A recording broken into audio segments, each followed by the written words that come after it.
we can start by just going around the room. I'm pretty sure most people here are known by most people in chat, but just for the sake of the podcast, we're going to go around clockwise. Start with Mr. Bill. Why don't you introduce yourself, let everyone know who you are and what you're Yeah, doing here? yeah. My name's Mr. Bill. I make tutorials, I write music, and I've been doing shit on the internet in this way for a long time. So yeah, hopefully everyone already knows me. But if they don't, I basically do the same shit Musa does. Awesome. Up next, we have down here, Woulg. Hello, I'm Woulg. I make experimental music and I make my own Max for Live stuff. Been researching a lot of AI stuff recently. And yeah, I also make some tutorials, not nearly as busy as Musa or Mr. Bill, but yeah, I do some tutorials and stuff on YouTube and I stream every week as well.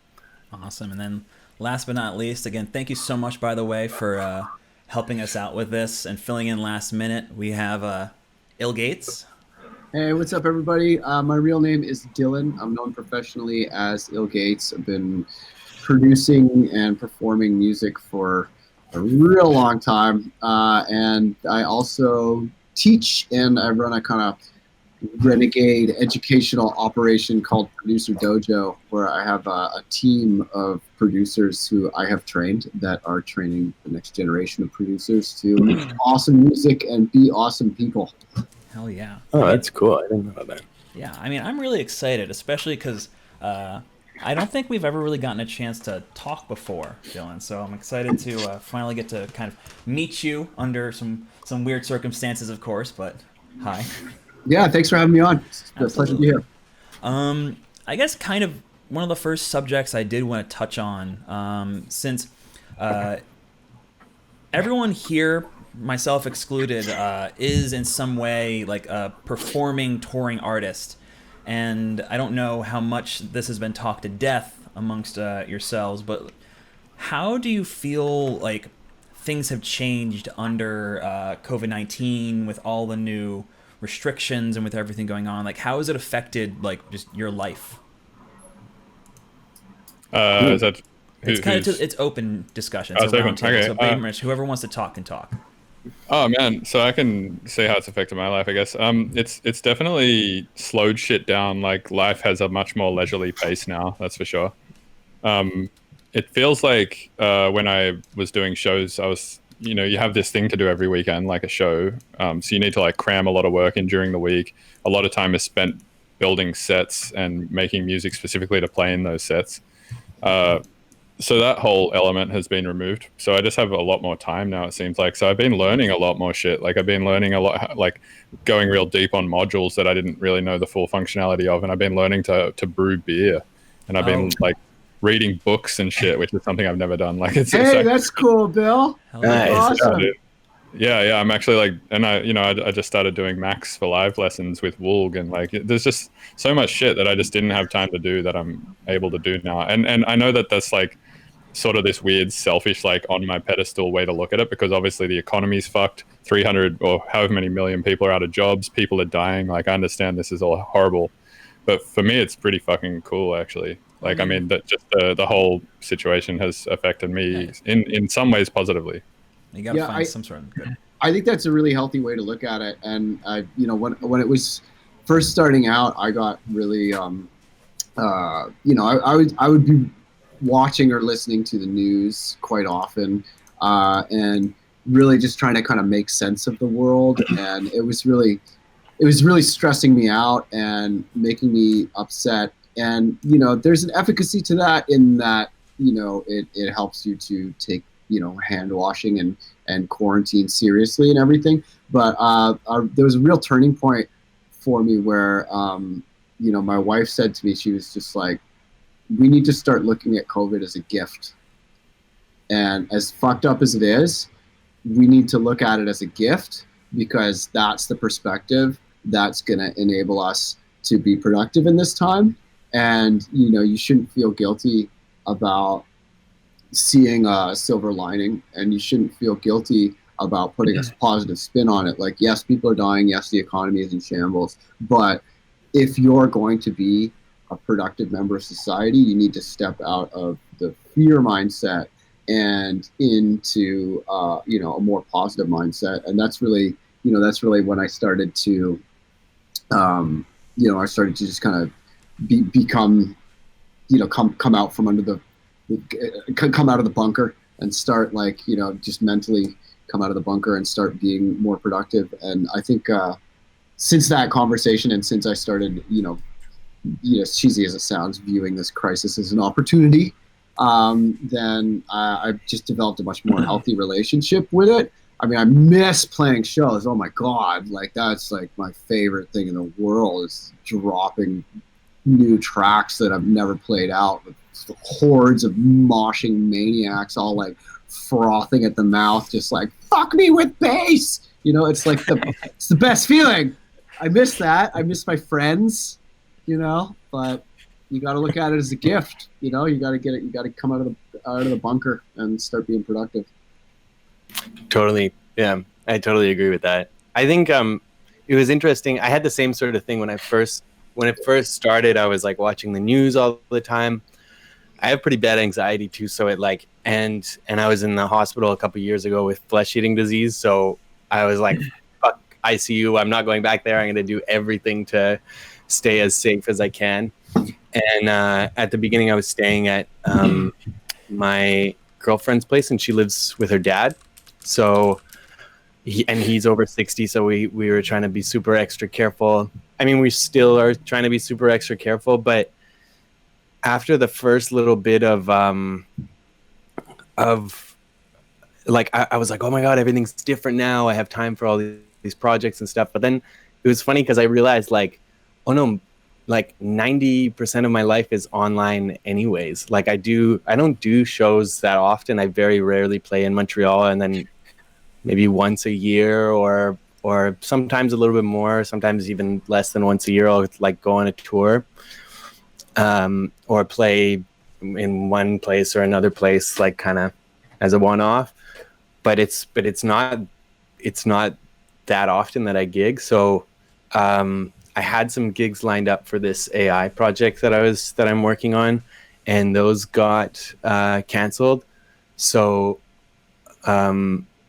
which is kind of great because it gave me a lot more time to work on the AI part, which I was still kind of lagging a bit behind on.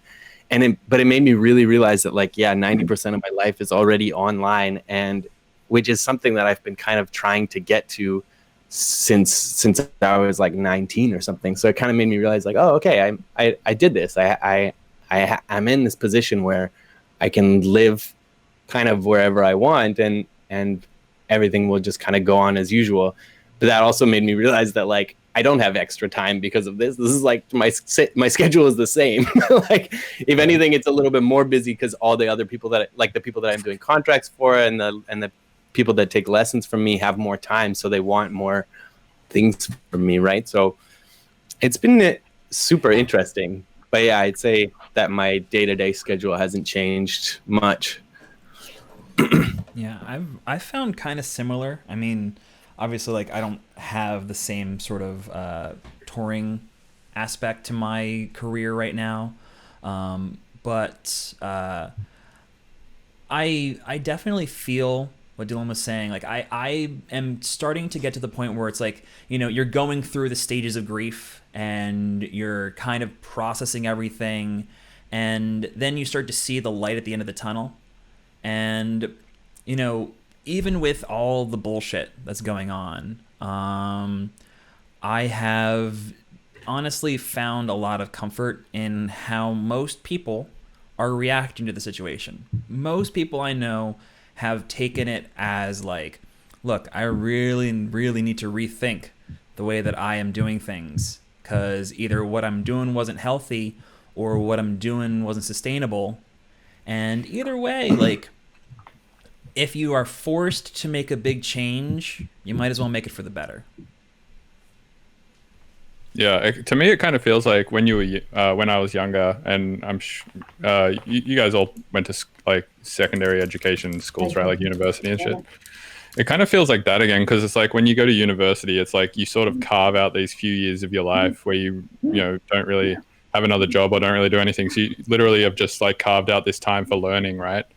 And it kind of feels like after you finish that university time, everyone goes into the like work and gets like embedded in their careers and shit like that. And it's kind of like that ability to I think Dylan had to maybe attend to baby stuff.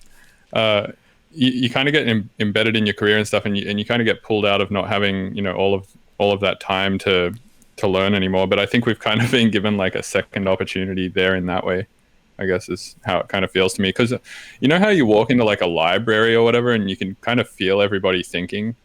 Yeah. I felt like reality feels a little bit like that now.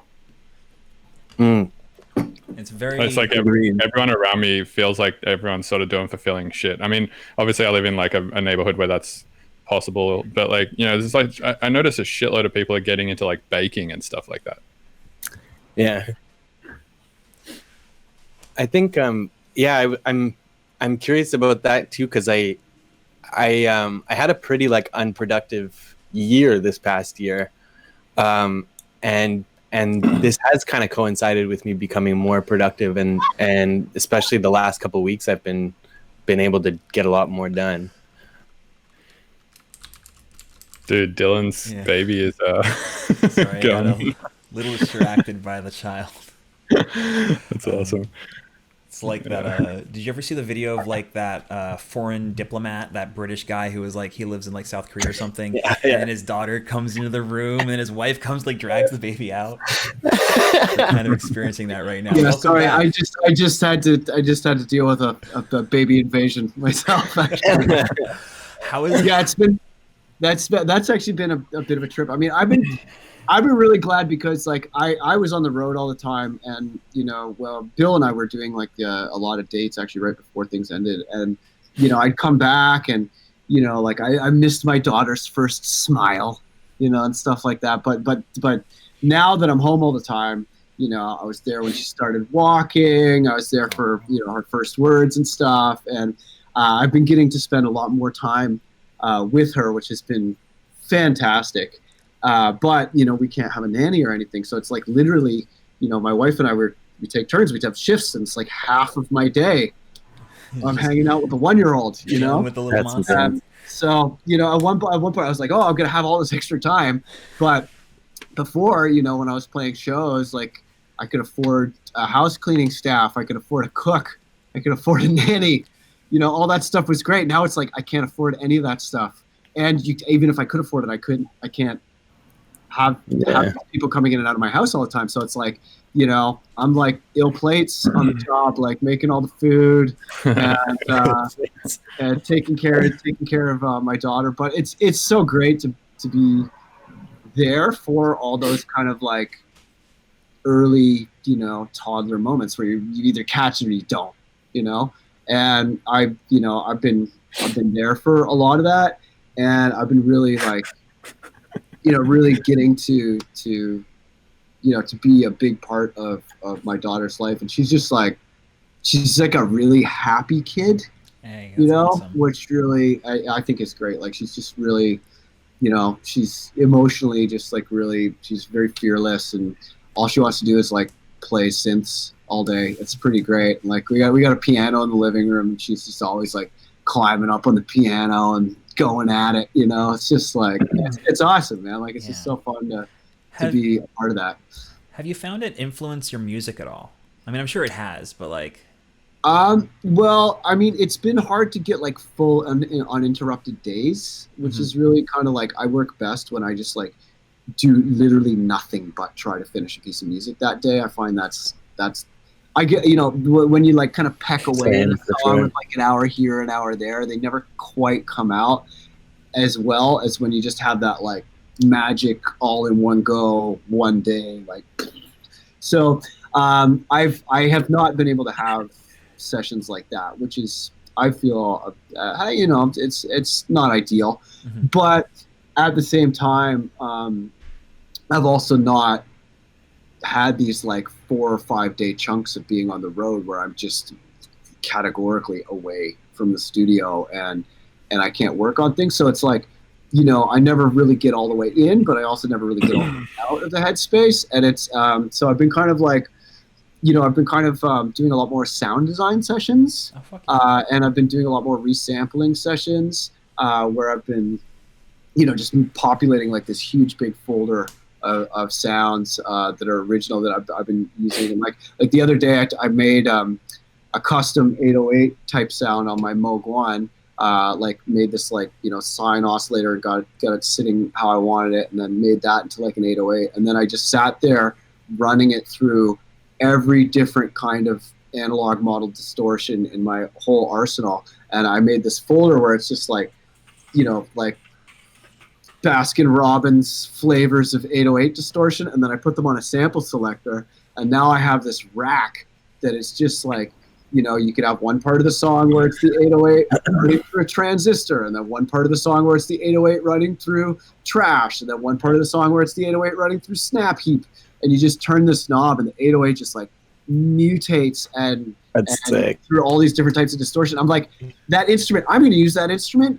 the rest of my career. Like, it's a fantastic tool, and now I have that forever. So I've been getting a lot more of these kind of things like that done, and a lot more a lot more of the housekeeping type of stuff done. I was about to Like, say, it feels like a lot of like the more custodial work is like perfect quarantine behavior.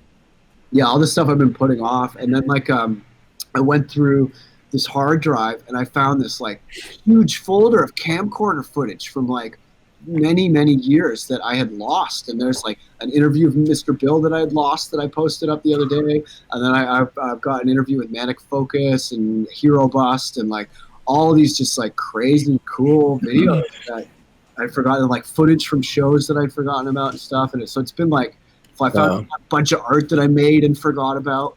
It's been really cool finding all that stuff. Nice. Yeah, I kind of did a similar thing at the start of quarantine. I built this computer behind me here, and before I like loaded any sample onto it, I basically like put all of the stuff from this old computer, my rack computer, on a hard drive, and then used that as like a conduit to go between the old computer and the new computer, and then like whilst on that hard drive, like really organized it all going into the new computer, and yeah, organized like all my samples super well, and then organized like all my old sound design files that I'd found into like really nice folders. So now like my own sound design folder is like super fucking organized, and like if I wanted, I could probably just like easily turn it into many sample packs and sell them for money. And then on top of that, the other thing I noticed is like I tried to write a tune after I'd organized everything, and it took me like 30 minutes to write a song. I was like, this feels too fucking easy now. Nice. Have you done any of that, Woulg? Or? No. No, I really like things. Yeah, things haven't changed. I mean, I ended up finding the time to finally do my taxes, which is cool. You should just like pay a guy to do that, right? Yeah, I'm all my shit's all out of order, so it's hard to find all the pay stubs and stuff. Dude, it's like every artist's tax, it seems like, is out of order. Hey, it's almost like there needs to just be like this universal guy who just figures it out for artists or something. Yeah, that comes to your house and digs through all your shit. Yeah, I hate those administrators. It's like applying for a visa or something too. It's like you can pay people to do it for you, but it's like there's so many aspects of the project that only you can do, and it's so boring and so not creative, and it's like you have to do it yourself, and it's just I hate that kind of shit. I hate it. It's so painful. But yeah, so that stuff, and then I ended up taking some AI courses to kind of up my knowledge of that, which, by the way, if anybody's interested in AI stuff, Google has a fucking sweet crash course on it. I'm very interested in AI. What's the course called? It's called Google Machine Learning Crash Course. It's super great. Like the first kind of chunk of the lesson is all like, there's a lot of video lessons, there's a lot of programming exercises, there's a lot of like messing around with the AI playground thing, which they made, which kind of makes it easier to understand what's going on exactly in your model.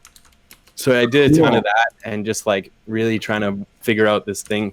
I'm trying to make an AI that like writes chord progressions in my style instead of just in like classical music style. So you you would need, because from what I understand with machine learning, it's like all got to do with the data set you feed it, right? So Yeah. are you just sort of like building another tool to go through all your project files and export all the MIDI, or? No, I did it slightly differently. I made a tool that makes writing chord progressions super easy. Okay.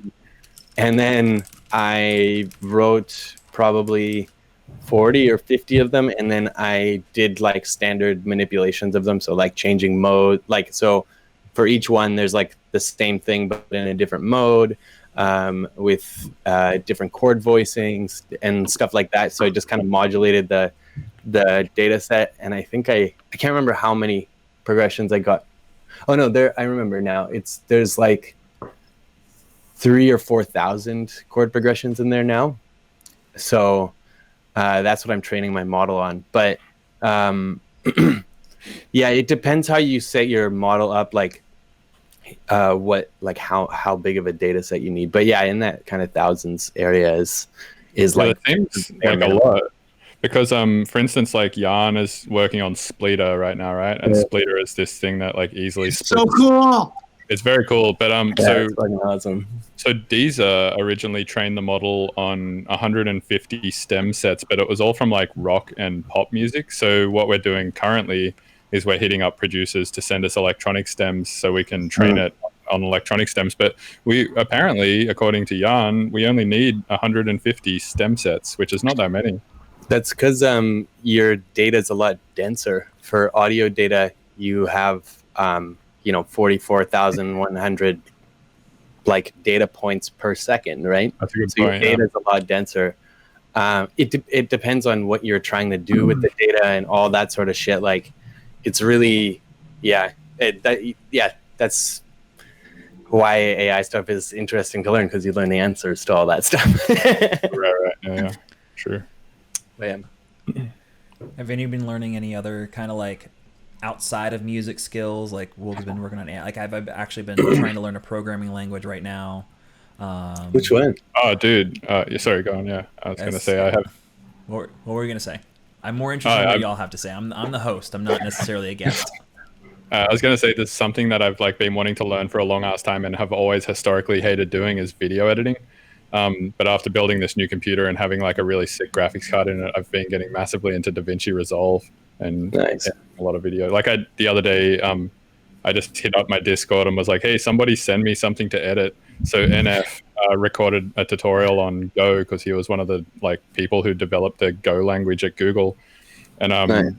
he just like sent me a screen cap of his screen and then a video of his face and some audio of him talking, and then I just like edited a full tutorial for him just because I felt like getting better at Resolve. Oh, sick. Which was cool. Dude, I need so much video editing right now. Nice. I'm Dude, actually give me some projects, man. Yeah. Okay. Cool. Well, I've been working on, because I used to do my performances, audio, video performances. Like when I was doing, like for years. I mean, a lot of people don't know this about me, but like back in 2008, I kind of got my start in the music industry as Bass Nectar's VJ.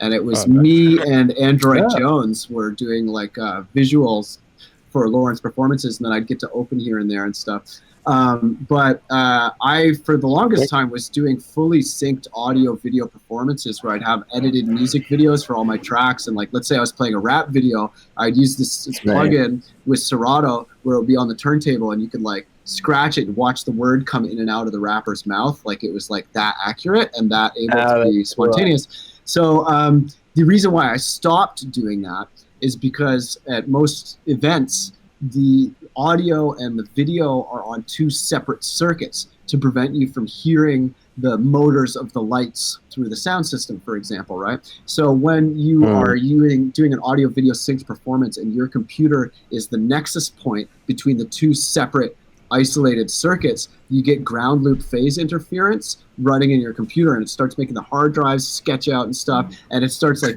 you'll hear the projector and the motors on the lights and stuff coming through the sound system. So you have to like ground lift stuff and do all this kind of sketchy electrical things and run these big long cable runs, because normally the VJ is at front of house. In the sound booth, the VJ is not on the stage, and the VJ computer is not connected to the sound system. So I eventually got sick of doing these like 6-hour really stressful sound checks and having like a single point of failure where you know you have one computer that can go down and your whole set goes down, as opposed to having like CDJs and an MPC, which is what I do now, where you have like, you know, 3 CDJs that can fail and an MPC that can fail. So like all 4 things have to fail simultaneously before you have silence, right? That's interesting. I've never thought about it in that way of like multiple points of failure. Like the redundancy gives you the security. I've always thought of it as like the amount of things that you have are like the amount of moving pieces that you have to make all of them work for the thing to work. That's so interesting. Dude, speaking about redundant systems, this is something that would be interesting to talk to KJ Sorka about, because he's the drummer for Pendulum, right? Yeah.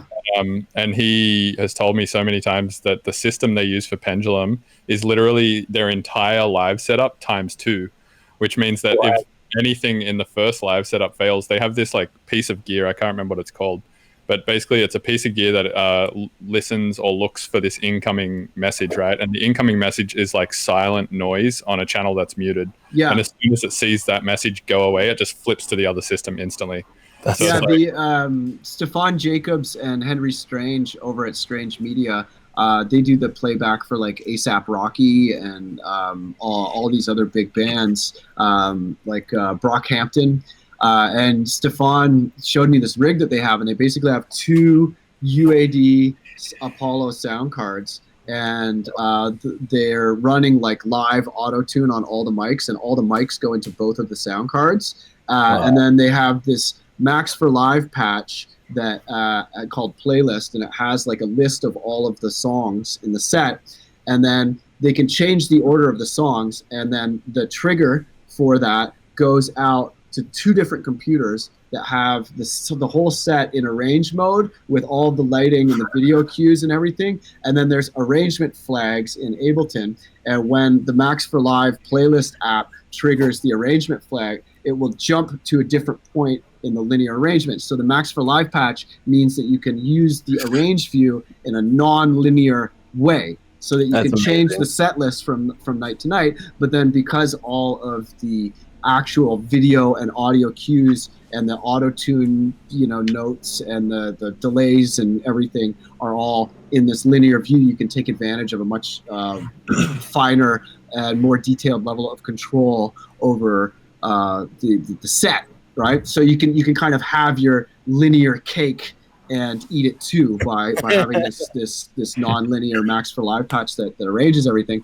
And then you have the two setups, and then they go to 2 sound cards, and the one sound card is side chaining the other sound card out of the way with that white noise signal that's silent. And then when one of them goes down, the other one pops up instantly, and there's not even a pop or a click or anything, and it goes back and forth. So a lot of people who are using computers on the stage, whether they're doing audio video setups or not, a lot of people are using computers on the stage. They have to have these redundant setups. And Lauren Bassnectar, a very good friend of mine, I built his live setup. At least, you know, what went on to become his live setup. He's had a lot of other people work on his setup since. But he has 2 computers on stage. And you always see there's like these 2 light up kind of like, it looks like he's playing that Battleship game, you know, because there's these protector things that come up, and they have the glowing Bassnectar logo, and it kind of like protects the laptop from flying drinks and such. And he has 2 of those on each side of the stage, and he has to have another guy who's basically like, he's got his live setup is the same on both the computers, and it syncs to the cloud, but then he has to have another person who's looking at what he's doing and loading in the same clip packs on the second computer, kind of crouching behind the deck. So every now and then you get some, you know, some idiot who sees this person crouching and operating the second computer, and they, you know, make the erroneous assumption that, of course, Lauren is fake DJing, and this person who's crouching back there is actually doing it for them. And they'll take a video on their cell phone, and they'll be like, Bassnectar exposed, Illuminati confirmed, and then like post it up on social media and shit. It becomes fucking ridiculous. But yeah, so anyway, so because of those technical limitations, I had stopped doing my audio video synced live sets. I've been like, you know, look, I'll just hand my video clips to the house VJ and let them do it. I'm not going to do these synced live audio video sets. But now that I don't have these issues anymore because the setup is at my house, I can do my fully synced audio video live sets. So I've been doing these COVID performances where I'm playing music videos for every track, and I've got like all these videos that I've made over decades that are now usable again. And I've been doing these like audio video live sets. So I need videos edited for all of my new tracks. So Bill, if you're looking for a project, why don't you edit up a video for our new tune, Kabatsu, which is coming out really soon. Hashtag sponsored content. I talked about this last night on my stream. Somebody was asking if I would ever collab with Virtual Riot again, and I was like, funny story. Yeah, I actually hung out with him the other day. I went over to his studio for a bit. He's a great guy. I love him. Yeah, Valentin's great. Just has very strict management, as do a lot of big dubstep artists. Yeah. Well, do you mind retelling that story, Bill? Oh, yeah, boy. of course. I'd love to. Here we go. Right. So we wrote a song, right, in Dylan's studio with Virtual banger. Yeah, it's a fucking sick banger. Like, it's a really sick tune. And then when it came to being like, all right, cool, this is finished, let's put it out, we got a conversation going with all of our management, and basically his management were like, we're not comfortable putting his name on the tune, because basically the answer was, when we dug for the answer a little further, it basically turned out that we're just not big enough for him to have his name on a tune with us. Oh no. So essentially, I guess like what they're trying to do is like punch up, right? Like they're trying to just collab with bigger and bigger and bigger and bigger people, because that in people's mindsets builds you up to look bigger and bigger, which is smart. I mean, like, it's definitely what you want to do if you want to keep, like, getting bigger and bigger, for sure. Like it would look weird for Virtual Riot to put a collab out with somebody on the internet who's got like fucking 100 SoundCloud followers or something like that. It would, in people's minds, maybe make him look like a smaller artist or whatever. Personally, I'm not that way at all. I don't give a shit. I collaborate with like non-musicians sometimes. Like, I'll just have a friend who is over that day, and I'll give them a full co-prod credit just to be cool. Yeah, I mean, I do the same thing. I'm more interested in like writing cool music with cool people and exposing small artists who deserve exposure because they're cool. But I mean, even in this case, it doesn't make sense, because like, not to like toot our own horns, but we've both been doing this for like a fucking over a decade. It's like, we're not exactly small names. Like, a lot of people in the production industry like know who we are and respect us for what we've done and all of that kind of stuff. So I think it was a weird decision, but it's like, whatever. So anyway, the tune will come out, but you just won't know that it has come out as a Virtual Riot collab because his name won't be on it, I guess, is the Yeah. Are you allowed to still have him on like the writer's credits? Yeah, I mean, we have to put him on the writer's credits and still pay him on the back end, but like his name just won't be on the tune on the front end. Yeah, I'd say it's a bit sad, but I mean, I kind of understand, but I'm just not one of those people who's just, the tracks, but it's just like, those kinds of management decisions, like, I understand why people make them and stuff, but I'm personally, my goal is to be happy and to be making music for the rest of my life, and to be able to just like enjoy myself and enjoy creating art, and just like, I honestly, I'm not trying to, it's not a competition to me, it's just like, it's just what I do. It's like, I wake up, I have a shower, I eat breakfast, I make music, it's like a bodily function. And I just want that to just be as healthy as it can be. So I find like being super calculating and competitive about shit, it just like, it bums me out, and it's like that old cliche, like, comparison is the thief of joy, and I know a lot of people who are super, super competitive about it. And a lot of those people, it's like, it's not good for your happiness, it's not good for your happiness. I mean, I feel like there's like so many other things you could be competitive in without having to make it about like your financial stability. You know what I mean? And that's what it feels like here. Like, I don't know if you, this might be a good other topic to move to, but I've talked with Bill on his podcast about like my time production challenges. It's something I do on this stream almost like multiple times a week. Yeah, and it's like, set yourself a 20-minute timer and do a thing. And like, that in and of itself is a competition. It's like, you're challenging yourself from the past. I did this once. what happens when I do it in the future? How does it improve? How does it develop? And what can I do to make myself better that next time? So Hey, I got a hot timer tip for you. Okay. Okay, so there's this app called Seconds Pro that they use for training, like interval training for athletes. Yeah, I actually and use this for I repurposed it to do music production, and then you can program in the robot lady to tell you these different stages. And these are my favorite 6 stages. So, chop samples for 5 minutes. Make some sequences for 5 minutes. Add drums and subs for 5 minutes. Find your riffs for 5 minutes. Make it drop for 5 minutes. Arrange and automate for 5 minutes. Okay, so write down those steps. Do those 6 steps in that order, and you can get a track in half an hour. It's awesome.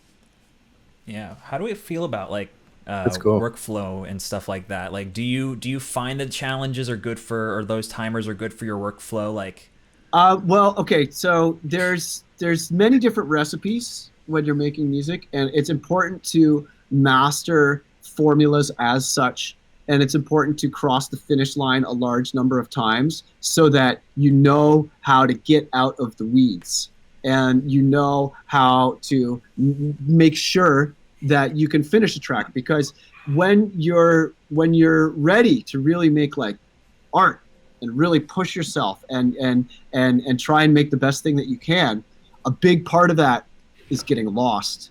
A big part of that is going off the beaten path, throwing the rules out the window, letting the white rabbit take you down the rabbit hole, you know? But if you take someone who's never finished a track before, they're already lost. They're already, and you can just chase that white rabbit down all these tangential trails and just end up with a big fucking mess and nothing to show for your efforts, but feelings of inadequacy and self-doubt. And until you've finished a number of tracks, right, you don't know how to get out of the weeds. So the whole point of these timers and workflows that I teach people is so that you know how to finish. And if you learn finishing first, then you can complicate the process more and more and more. And then eventually you can get to the point where finishing is second nature. And when finishing is second nature, then you throw the rules out the window. You break all the rules. You do all the sound design you want while you're writing. You use your newest and weirdest plugins. I throw an obstacle into your path every time to challenge yourself and make your process different, right? But if you start by throwing a bunch of obstacles in your way and getting lost and going down the rabbit hole, if you start by doing that, you're just going to get bummed out. Dude, it's funny. I was actually thinking about something similar right before we jumped on the call, and that was that I was actually thinking about it in relation to the lesson that I did with Woulg yesterday about Max for Live stuff, and how just like, for instance, the very last thing we did is we needed to like get a signal and delay it by a little bit just to like bang this thing slightly later to get a print message or something like that. And just the way that he got the message out of it was just a really weird way of doing it. And then I was like, oh, I won't even like get into explaining why it was weird, but like there was like another thing that I was like, well, couldn't you just do it with like this one other thing? And he was like, yeah, but like anyway, my point is that like when I first got into writing music, I made a very big point of never saving presets, and a lot of the time not saving tracks. And the reason I did that was because I figured if I could like every time I wanted to make a sound, right, I could just make it really quickly, and then I would like, rather than front loading my work, so like spending 6 months making a bunch of sounds and then just having those sounds to use, instead I like built the skill of being fast at doing things, like making a new sound really quickly. And I feel like that was a more important skill to build than actually hoarding a set of sounds or whatever. And I guess like it's kind of the same with what you're saying. It's like really what you're doing is like, instead of using all of this time to actually create like tangible files on your hard drive that you can then use later, which is what a lot of people tell you to do, you're saying instead spend your time just building the skill, and then going forward in the future it's going to be like super beneficial because you're just going to be able to like pump stuff out really quickly. And I totally agree, but I just kind of went about it a slightly different way, I guess. Yeah, I 100% agree with you. I think, or both of you guys, it's like, yeah, getting those skills and practicing all the parts of the process so that, yeah, exactly like you said, like when you get in the weeds later, then you know how to get out of the weeds. That's Right. wicked. It's kind of like it's easier to learn how to turn a shitty song into a good song than it is to learn how to finish a shitty song. Yeah. And like I was honestly I was thinking about this this morning because there was a conversation I was having in another community about like, you know, I am good at all these things, but I just can't finish songs. And there always seems to be some kind of like cognitive block that's at the core of it. It's not like Yeah, that's the biggest problem that people have is finishing. You know, Yeah. they think that quality is a matter of being super anal about each individual step, and like, you know, oh well, if I use the highest quality equalizer, then my music will be high quality. So before I learn to finish songs, I'm going to study how EQs work and compare every single EQ plugin. And it's like, that's not going to help you, homie. But Like, it you need to almost learn how to finish music. Yeah, but like also then you can get into the whole conversation of like what is a finished piece of music, right? Like because there's pieces of music that have all of the parts, like it ticks all the boxes. It's like has drum beat, has melody, is mixed well, has some sound design that I made in it, has some sound design that friends made in it, has a good melody that I believe is catchy, has a harmony, has a B section and a cadence and a fucking build breakdown and an intro. Like, you know, it can tick all of those boxes, but you can still listen to it and be like, it's just not fucking there, you know. And sometimes I found what it takes to actually finish a song is like when you have something like that that's ticked all its boxes. Sometimes it just you'll just be like, it's not. I just don't like it, and you just put it away. And other Yeah, times, that's what I fine. found, It can be finished and not. well, be hold on. good, you know? Another thing, That's- for sure. But another thing that I found I do a lot is like when I have one of those things that ticks all of those boxes, rather than actually do anything more to the track, I just have to like change my worldview to like look at it from a different perspective and to see it as finished. And sometimes that can take like 6 months. Oh yeah, I mean I've definitely had songs that like I ground them or I felt like I ground them into dirt, and then I was like, this song is just garbage. I'm not gonna ever put it out. I look at it like 6 months down the road, and I'm like, oh, this song's actually a pretty good tune. I just was so nose deep into like Dylan was saying, into the weeds of just everything that I couldn't see the forest for the trees. Somebody's saying in the chat now, there's a difference between finishing a song and ending a song, which is exactly what I'm talking about, I guess. Yeah. Yeah. Oh yeah, well it's like that classic saying, a piece of art is never finished, only surrendered. Oh yeah. What is it? Art is not finished, only abandoned. Yeah. Whatever. Yeah. I think was it Da Vinci that said that shit? Hold on, let me see. Some Art fancy is word. only. I love it. I love that we can look things up. Remember when you could just win an argument by lying with the most confidence? It was great. You could just assert some bullshit confidently, and people would be like, "Oh, well, Yeah, he seems really confident in that." So, right, yeah, it's probably fine. Yeah, I saw. Was there a thing where Joe Rogan was like having an argument with some scientist or whatever, and every time the scientist would like make a thing, he'd just be like, "Jamie, look that up," and then the scientist was like, "You realize this isn't a fair debate, right? Because I don't have a fucking Jamie to just look anything up for me right now." Dude, did you see Joe Rogan's podcast just got bought for more than Spotify. $100 million by Spotify? What? Yeah, Yeah, well, they- now you know what they're doing with all the music or the money that they're not paying musicians. Now you know what they're doing with it. Oh Yeah, yeah. they're giving it to Joe Rogan. Yeah. Good point. Yeah, that's always one of those things, right? It's like when you tell your friend you're broke, but then you like fucking buy an air fryer or something, and then they're like, "What the fuck?" I'm broke when it comes to hanging out. Okay, I'm not broke when it comes to doing things for me. Okay, Or there's when me people money, don't- there's you money. When people don't have money for concert tickets, but they definitely have money for alcohol at the bar and cocaine. Right. Yeah. I'm yeah. like, you realize the ticket costs way less than both of those things, and you're hitting me up for guest list, and Yeah. Today I learned cocaine and alcohol is Joe Rogan. yeah, I don't know about that. I don't know if I that's a kind fair of have a equivalent. question kind of on what you just mentioned. This is again like kind of just open to the floor. Like what do we think is going to happen to like club music going through COVID and going out to the other side? Like, I'm not super stoked to go back into a room with a bunch of strangers who are on substances and just kind of, being sweaty. Yeah, there's been a whole like trauma that has been incurred by everyone, I think.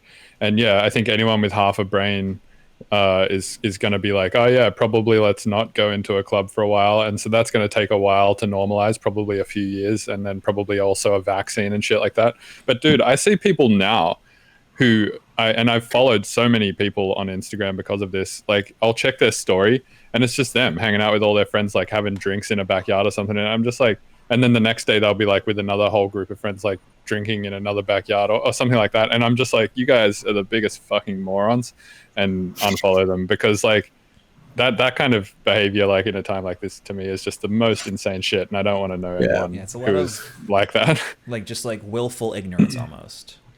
Yeah, totally. Yeah.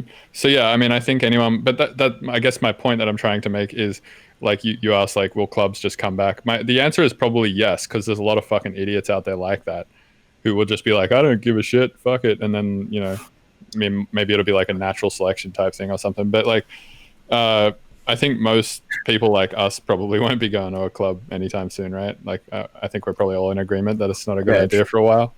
Absolutely. Yeah. I think like once people, like, I personally, I love being in a large group of people with a big sound system and the bass just like ripping through my body and shaking my eyeballs and like looking at the person next to me and being like, are you fucking hearing this shit right now? Like, can you believe this? I love that. I love that. I can't wait for that to happen again, man. Like, I'm as grossed out by the human body and by large groups of humans, and I'm disgusted by people's behavior. Like, alcohol and drugs and groups brings out the worst in people. Like, I was disgusted by that from the get-go. Like, if I go to the bathroom and I see someone else use the bathroom and leave without washing their hands, I judge the fuck out of that person. I am like, you are part of the problem, homie. Like, what? I like, I'm on team disgust for sure. But at the same time, there's that sharing, like the camaraderie of awe, the camaraderie of shared awe. No, I feel has a healing effect on the human soul. And, most of the problems that we have in our society, and especially most of the moral problems that we have, I think can be traced back to a failure of compassion and a failure to consider the other as morally valuable as the self, and I think that, like, the really compassion and that movement from the self to the other is really that is the movement that leads us into grace, and that leads us to be better people, and that leads us to act in such a way that we can build a viable shared future, and it's that selfishness when you're cut off from other people and there's no one else to like witness your moment of indulgence or selfishness, you feel like you're quote unquote getting away with things, and that moment of conscience is not triggered. That's why like a lot of like retail outlets still have mirrors set at eye level around the retail store, because when people make eye contact with themselves in the mirror, psychologically it triggers that, oh shit, I shouldn't shoplift. That's some panopticon shit too. Yeah, and it's like, we need to share experience with other people. We need to share awe with other people, because the cultural value of beauty is that it unifies us and it leads us in an effortless and natural way. And when we share an experience of awe and share an experience of beauty with other people, we stop thinking about like, oh yeah, maybe this person has differing opinions from me on something, or maybe this person belongs to a different demographic than I do. You stop thinking about that shit and you connect with them, and you team up in that moment, like subconsciously when you're there and that the bass drops and you're there with another person. You're like, holy fuck, I can't. Are you seeing this? Are you hearing this? And that moment forges fucking team humanity, man. And there's been like, if you look at all the measures of human progress, like, child mortality, war casualties, sanitation, education, women's rights, all that shit is trending upwards.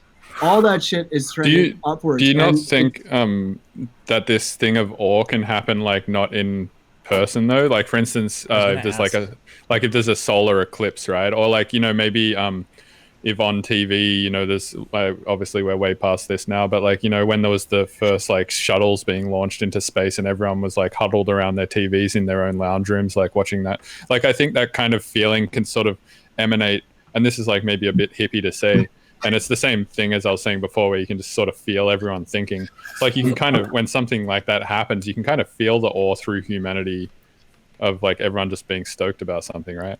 Yeah, I think it can. I think it can happen without being in a physical space. But I think that we really crave that, and people love like sporting events or other kind of shared experiences for that. And it is possible to have that outside of the context of like a group shared experience. But I think that we really do need that. Like humanity really does need that, and I fear that if we are all isolated and just connecting only through the virtual realm, that it's going to be really easy for many of us to slip into this kind of like mindset of selfish indulgence and let go of our collectivist approach and just become self-destructive and collectively destructive from the isolation. I actually I agree with that. Sorry to cut you off. No, please go ahead. Go ahead.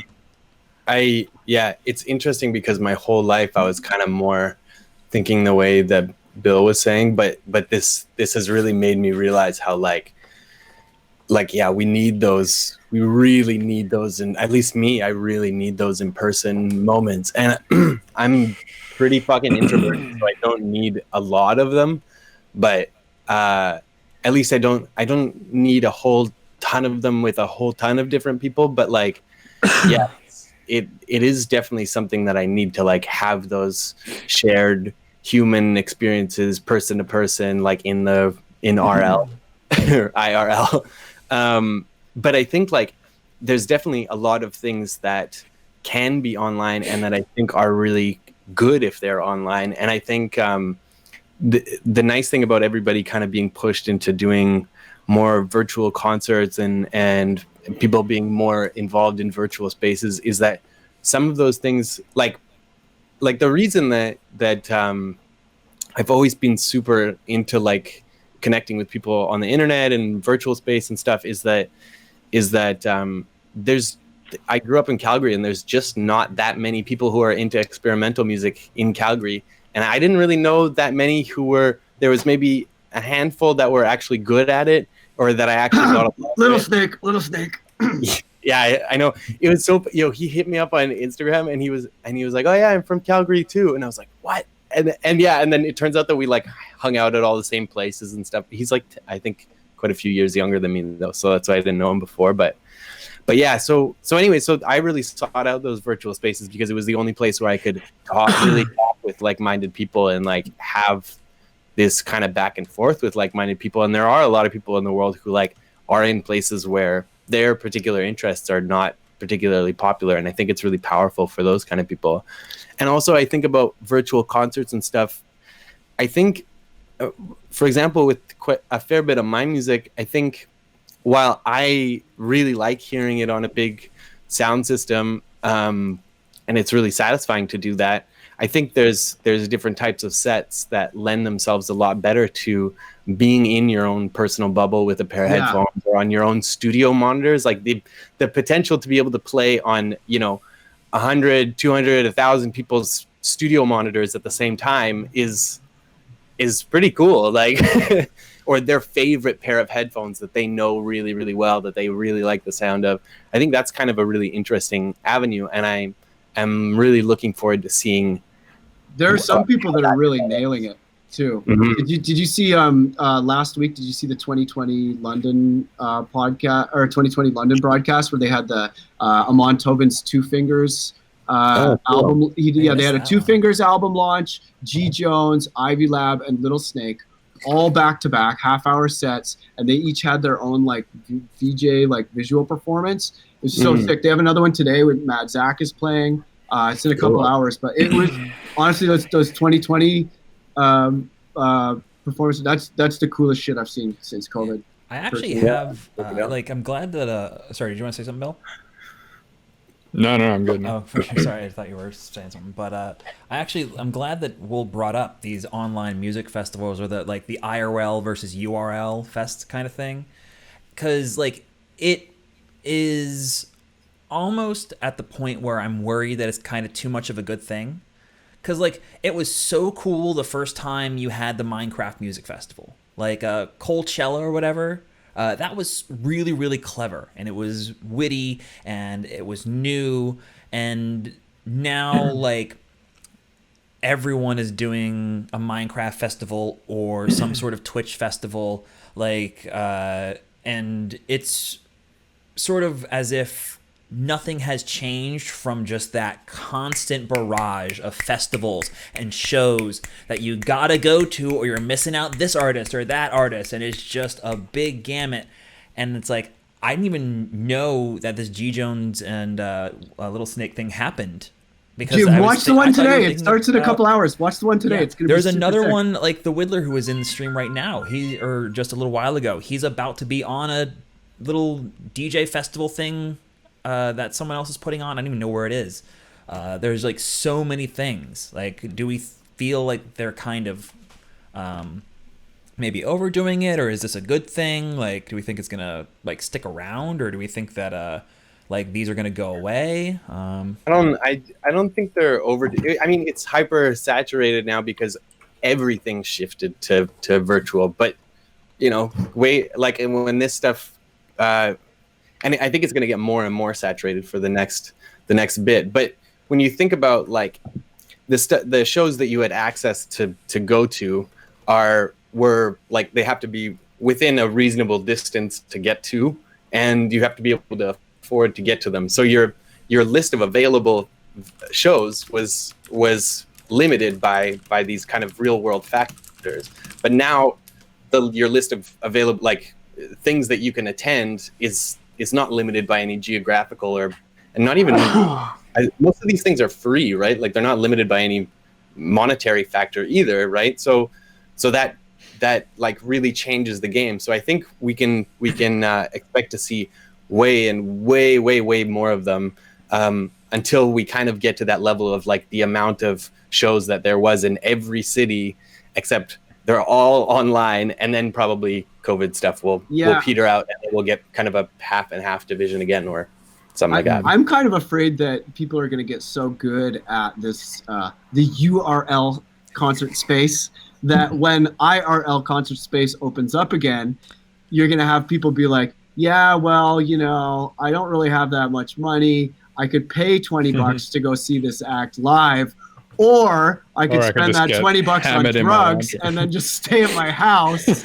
and fucking, you know, dance in my living room. I think, honestly, I think it's just it's going to be a very short amount of time until you have to pay to get into these virtual concerts. That's not true, actually. There's already one coming. There you go. Yeah, there's already the first one honestly, that I know of. There's an Anjuna. There's basically an Anjuna Records Minecraft festival that Matt Zoe's putting on, where it's like it's only like $5, but the idea is he's going to try and pay the talent that performs. That's sick.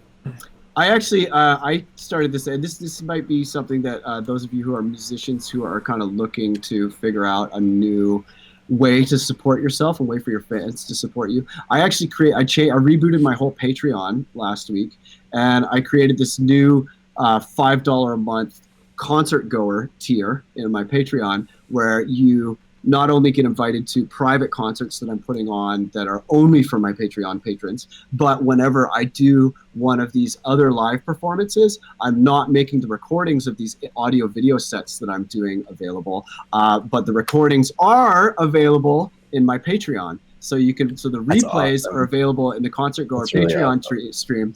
And then like the big thing with the live concerts right online is you don't want to play all your IDs on Twitch because people will record them and chop your IDs out and put them up. And like, let's say you haven't released that track yet and some random kid chops it out of your set and puts it up on their YouTube. Then when you release the track, you're going to be getting a takedown notice because it's already been released on their YouTube. And then you're getting takedown notices for your tracks as soon as you release them, and you got to go head to head with some kid who's recorded your shit off of your broadcast. I know lots of people that's happened to, like Ben Jordan, our good friend Ben Jordan, the Flashbulb. He had these people, they like basically took his EP down right away, made a couple minor changes to it, like basically just used it as an instrumental for some horrible vocals that they added. And then he was getting takedown notices for his own music. And he on like all the websites, and he had this big protracted legal battle that he was like so disheartened. Like he was like, I'm about to quit music from this. This is terrible, right? So I don't want to play my IDs on these public live streams, but I know that if someone signed up for that Concert Goer tier, they're there because they're my patron. They're there because they want to support me. They want to support my family through the crisis. They want to support my art. I know I could trust that person not to steal my IDs and leak them. So these private concerts, I'm playing shit that I would never play publicly, you know? Yeah, that's wicked. Didn't something like that happen to Lauren recently, and he went on a huge Twitter rant? I really hope more people follow what's going on with him, because basically he was like, this is fucking bullshit. I'm done with this. I want to make or whatever. Right? Yeah. He's like, I want to make we got to get like some lawyers together to and start making basically a union for all of us musicians so that we can fight bullshit like this, because it's really, really bad and stupid. And it takes is one person to ruin it for everyone.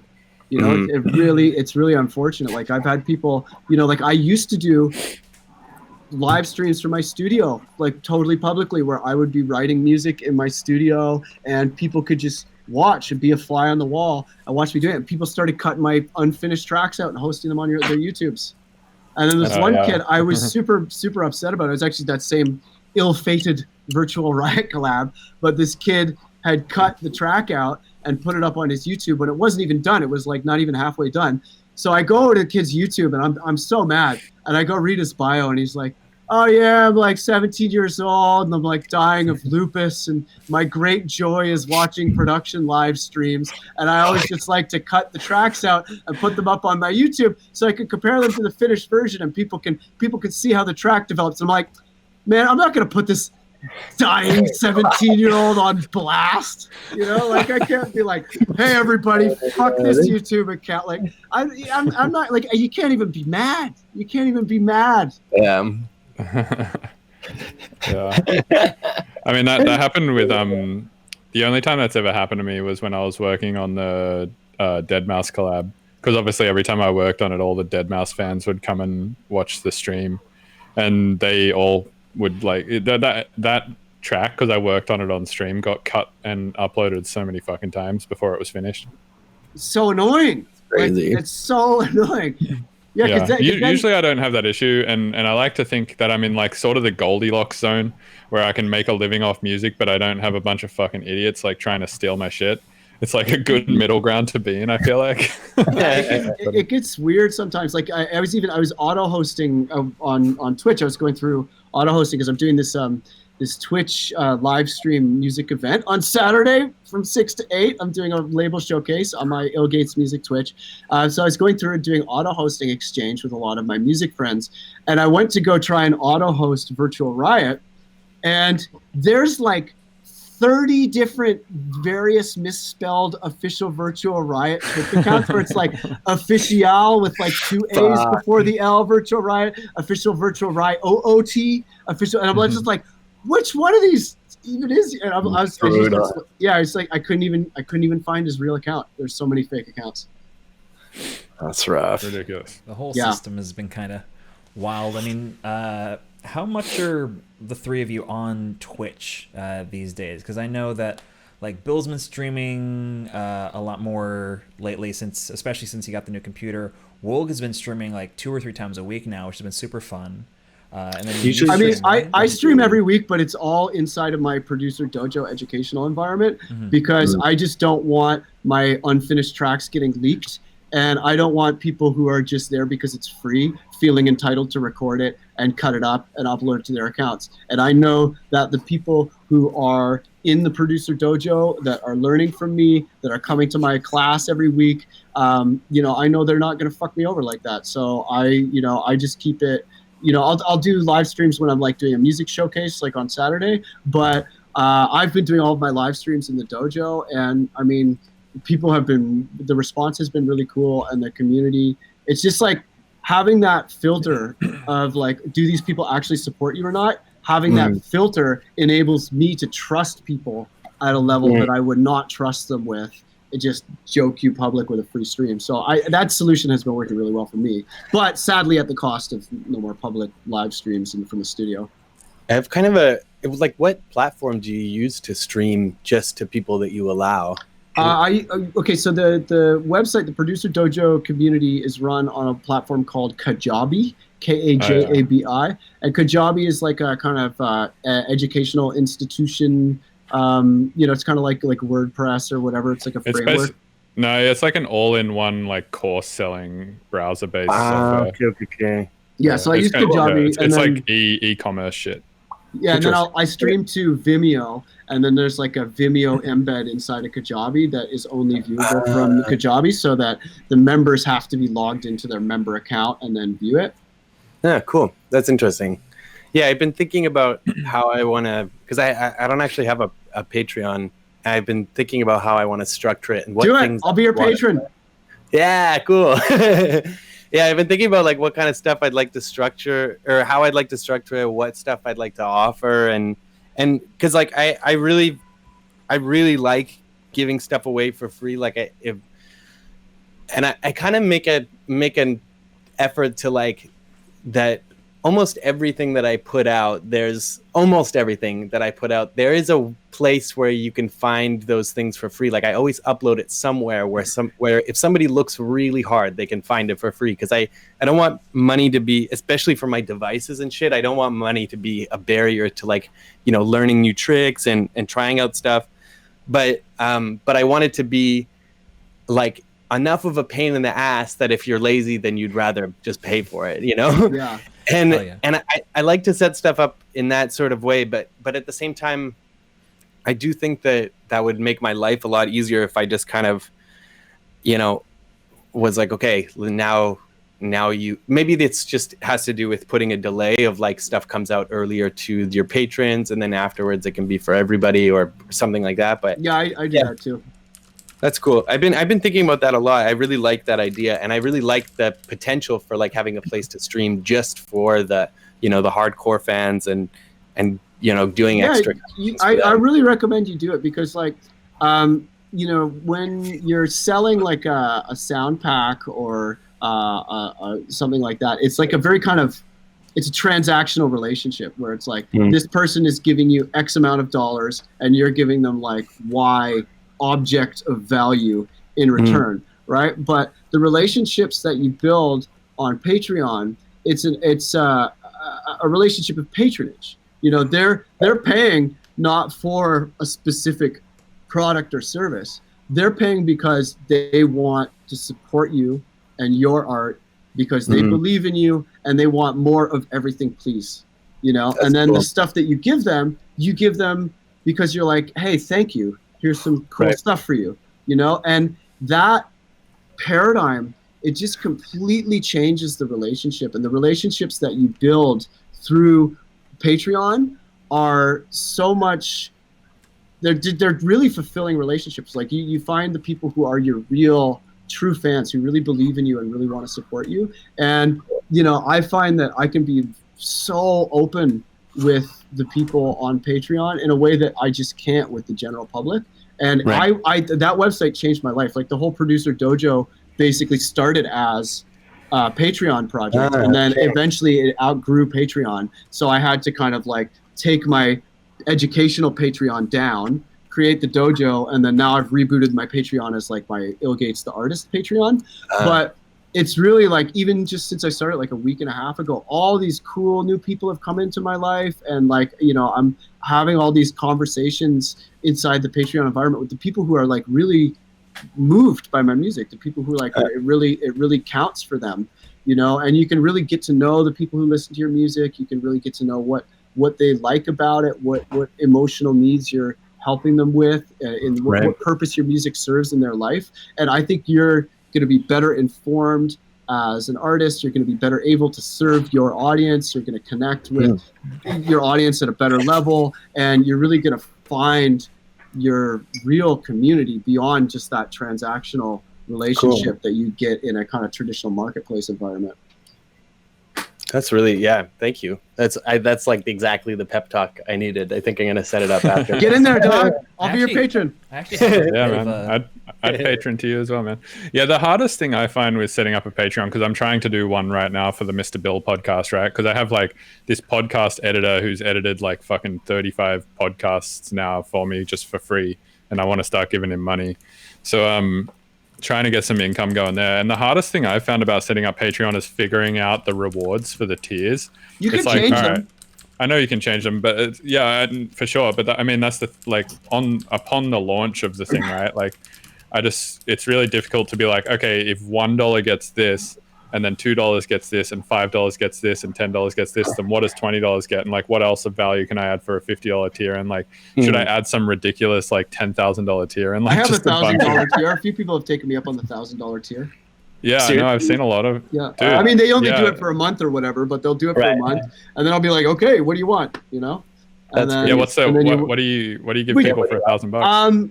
You know, there's one person that came over to my house for a weekend.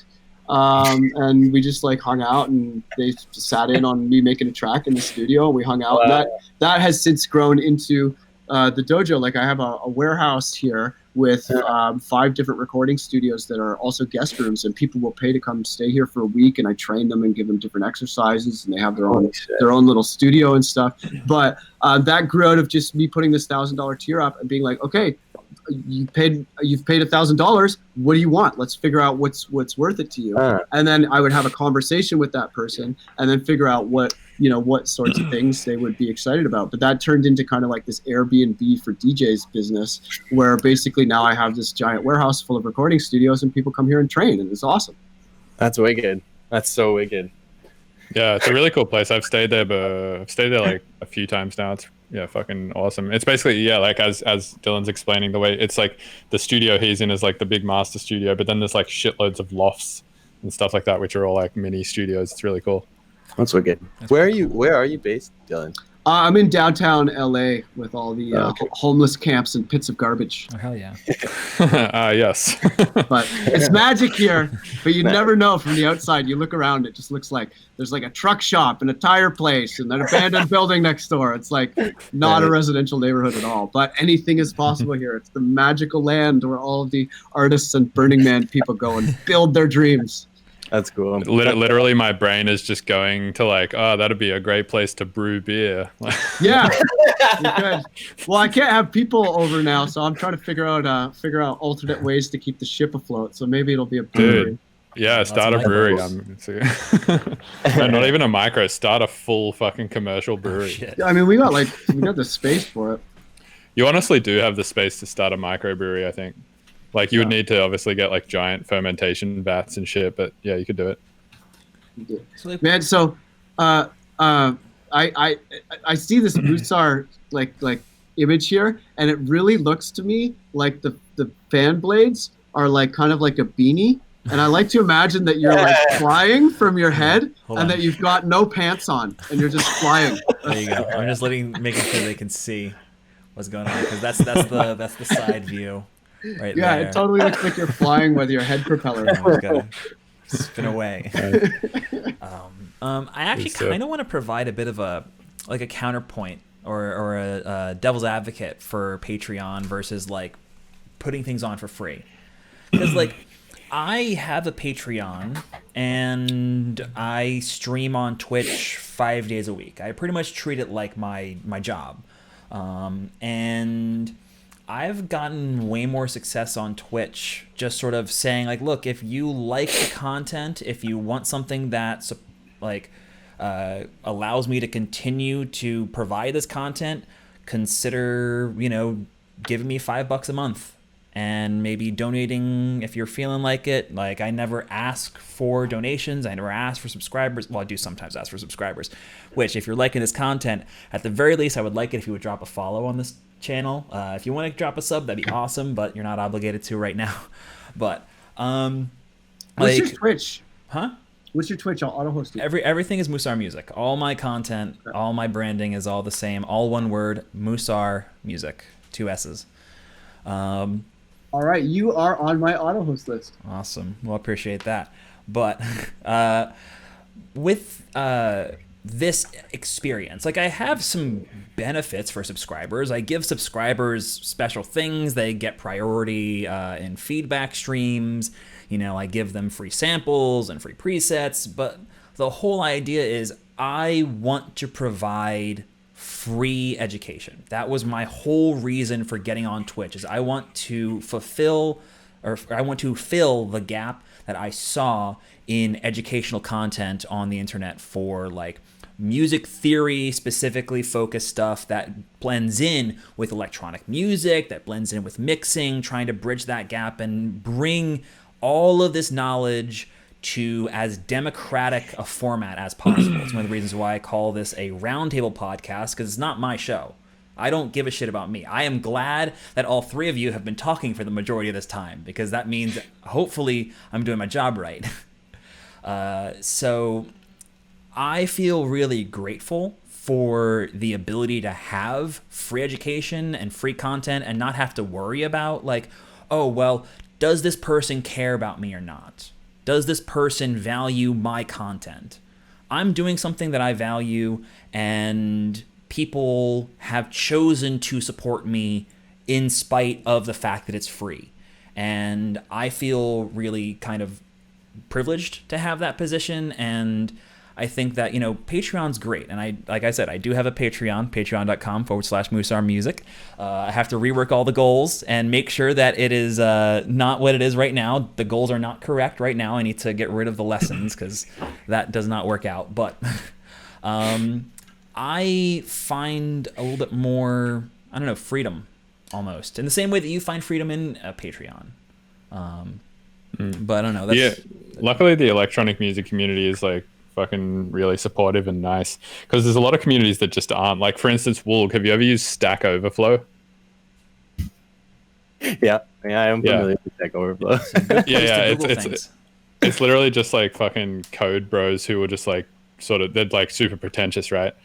And I actually, talking about brewing again, the home brewing community is like even worse than that. It's like Stack Overflow if everyone was drunk.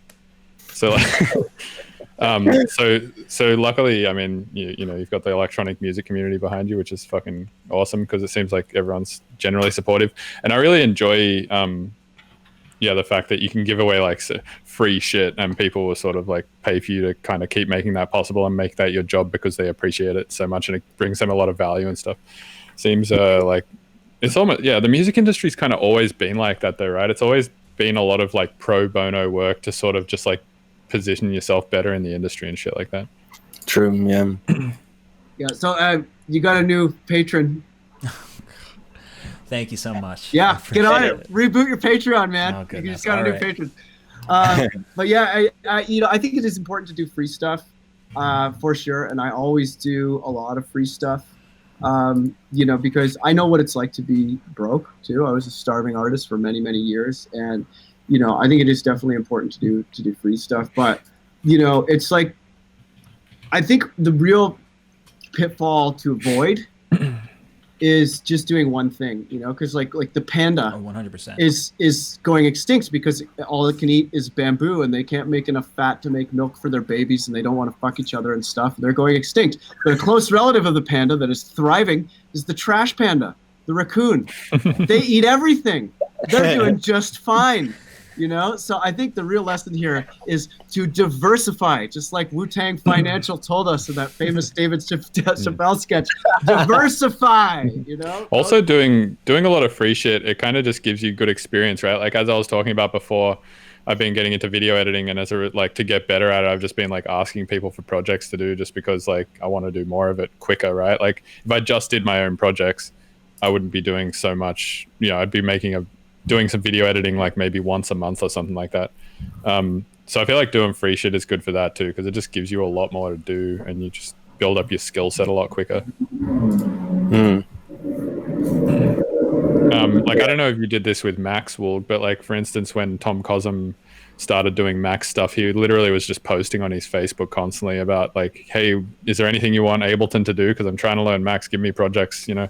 And he was just making Max devices for people for free for like a year, and it was like the golden era. If you wanted anything done, you would just ask Tom and he would just do it. Apparently. I love that, man. I did that with Pure Data when I was in college. I actually like with Pure Data and processing, and I actually, my friend, one of my friends, I like made her whole grad show piece. Basically, she just like told me what to do, and then she won some prize for it or something. Nice.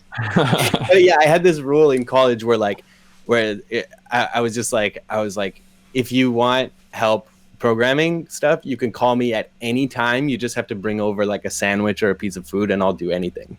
And I learned a shitload from doing that. That's awesome. Doing stuff for that's my thing is like whenever any of my like business stuff goes slow or I'm low on money, the first thing I do is pick up a shitload of free projects. Like I just start saying yes to everything, and then from one of those something will come, and I'll float by the seat of my pants as usual. Dude, imagine if the coding scene was as sensationalized as music, and you just had people like called Code Nectar and like Codex and shit, and like they had like logos and like, there are a couple of stuff like that. Because I mentioned before I was learning like some programming language. It's called Chuck. It's like an audio programming language. It's kind of like a really janky version of JavaScript. Really janky. One of my professors in university, he wrote the manual for Chuck. Oh, that's sick. Yeah, I've never used it because I tried it a little bit and I was like, fuck this. It is. I mean, it's good for learning programming, especially if you have like an audio background, because the way that everything kind of works, it's very intuitive.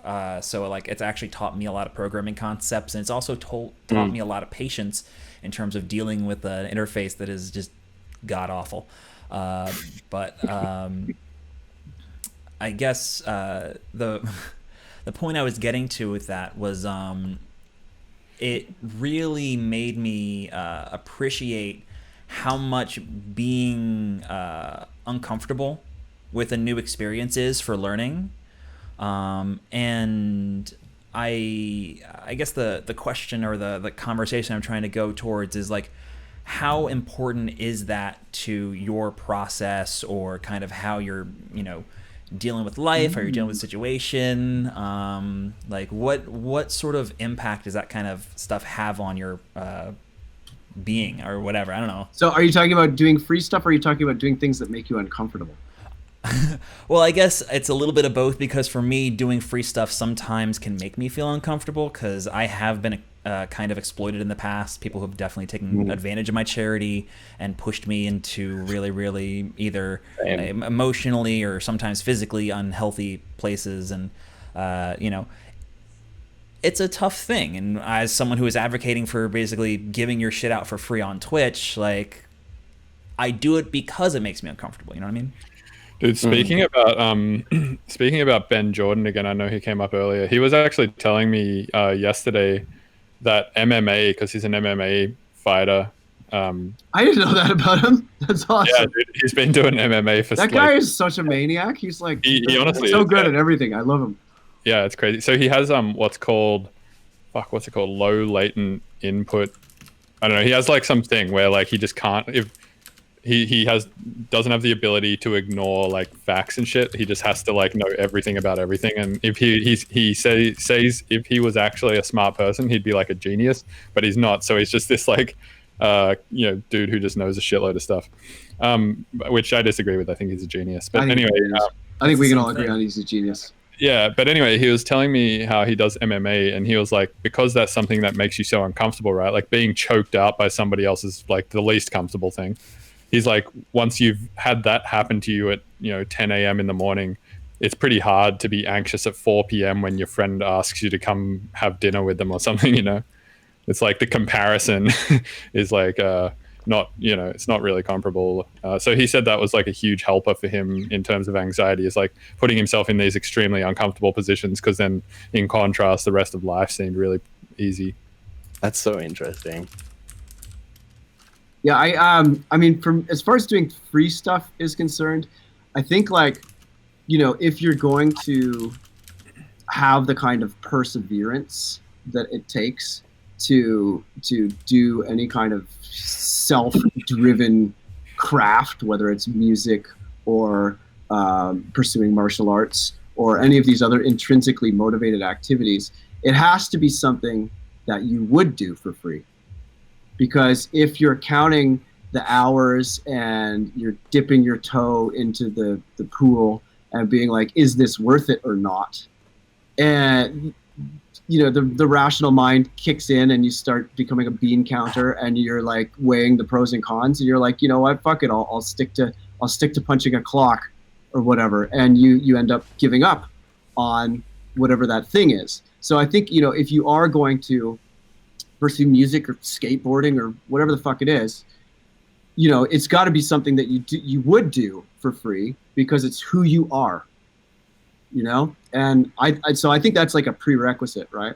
And then I think that as far as being uncomfortable is concerned, it is very important to get comfortable making yourself uncomfortable, and to like, I mean, a deferred gratification and the ability to sustain struggle is really, that's like in our Western culture, we have this idea of, like, in our educational institutions, for example, they have this idea of being gifted as a genetic property. And they do this testing where they're trying to isolate out which subset of the population has the genetic, has been, and even just the idea of being gifted. It's like a genetic gift that makes you inherently better and special, and therefore you get the better education and you're streamed out of the class of people who are going to go work at Walmart or whatever, right? But in Asian cultures, they don't have this idea of being gifted, and the students that they are going to invest the extra effort and the extra resources in are not necessarily the most genetically predisposed to intelligence or whatever. They measure the value of these people based on their ability to sustain struggle and persevere in the face of discomfort. And if there is a less intelligent student who's able to get up there in front of the class and fail at a thing until they finish it properly, they're like, hey, that's the person that we need to invest our time in, not the person who is handed the royal flush hand genetically and sits around on their ass being entitled and thinking they're the best all day. That person's going to be a fucking headache in a real work situation. That person's going to be a pain in the ass. They're going to think that they're better than you. They're going to think that they shouldn't follow orders. They're going to feel like they want shit just handed to them. That person's going to be annoying in a real world environment. But right. The person who's maybe not as intelligent, who's willing to sustain discomfort and sustain struggle and persevere to the completion of the objective, that's the person you want on your team. Totally. Yeah, when a lot of people who hit me up and they go like, man, how are you like so knowledgeable at like Ableton or whatever? My answer is always that I just have like dumb level persistence with it. Like like at the point where like people would just be like, oh fuck this is boring, or this is like annoying me or whatever. It's like I'll just smoke more weed about it and keep doing it or something. Or like get drunk and keep doing it, or like just do something else to like tell my fucking brain to shut up and like just keep doing the thing. Yeah, well, it's like one of the fun things about prodigies is with only rare exceptions, at some point they just become everyone else. Like that just trends into the mean. It becomes part of the average. Like gifted kids, more often than not, just become normal adults. Well, we got to stop treating it as a race. Absolutely. I think that's the problem, because like even IQ, you know, when they're designing the IQs to scale, it's a measure of how quickly the child is developing relative to the center of the bell curve. And you know, when you just reward the people who are able to make quick progress, you're not rewarding the people who are going to go the furthest. You know, it's like slow and steady wins the race. Did you miss that, Aesop? You know, like that's part of Western culture. We're sleeping on Aesop. True. Yeah, no, I totally agree. Like, I think that yeah, learning shit is definitely a grind. I don't like, there's definitely people who learn shit faster, but everyone learns different shit at different speeds, right? Like, for instance, a good example is like Jan, right? If she just looks at like any sort of coding problem, she's just instantly like, she skim reads a whole page and then she's like, oh, I understand fucking machine learning now, and like then starts feeding stems to a thing. Like she's just really good at that kind of stuff, right? But when it comes to like video editing, like Resolve, linear editing software, that's something where we were doing that together the other night, and I was learning that a shitload faster than her, right? Because like I've just got way more experience with linear editing software. And I think like different people just gravitate towards different shit and whatnot. You know what? Like for instance, learning the rules to like a sport, like something I'm terrible at, or learning the rules to a board game is something I'm terrible at. It takes me like an hour to learn the rules of Set the other day. But like, you know, some other person like Jesty from Circuit Bent, he literally skim reads the board game manual once and then is like a fucking dungeon master, you know? So yeah, I think like, you know, different people are definitely sort of, you know, wired to learn different shit differently. You know, certain people just have a natural inclination for knowing what works good in cooking, whereas like for me, I'm like, why the fuck doesn't this taste right? And they're like, because you didn't put any of the OTT of cooking in, salt. The OTT of cooking. MSG. But no, I mean, that's totally true though. Like I always say it's not that people can't learn things. Anyone can learn anything, but some things you have to work harder for, and if you don't have the motivation to put in that extra work, you're never gonna get there. Yeah, that's what I'm saying. Is it's like, you know, for me to sit down and learn Resolve might take me a day, right? But for somebody else, especially if they've never used any other linear editing software, and especially if their brain is geared towards other shit like, you know, sports or cooking or something like that, it might take them weeks or months, you know, whereas it might take somebody like me a day or two. Or, you know, same with coding, right? Like for somebody like Woulg, it seems like he was able to pick up programming pretty quickly. But for someone like me, it's something I've been chipping away at for literally 5 years or more, and it's like still something that doesn't make sense to me completely. In actually, the word is not completely, the word is almost at all.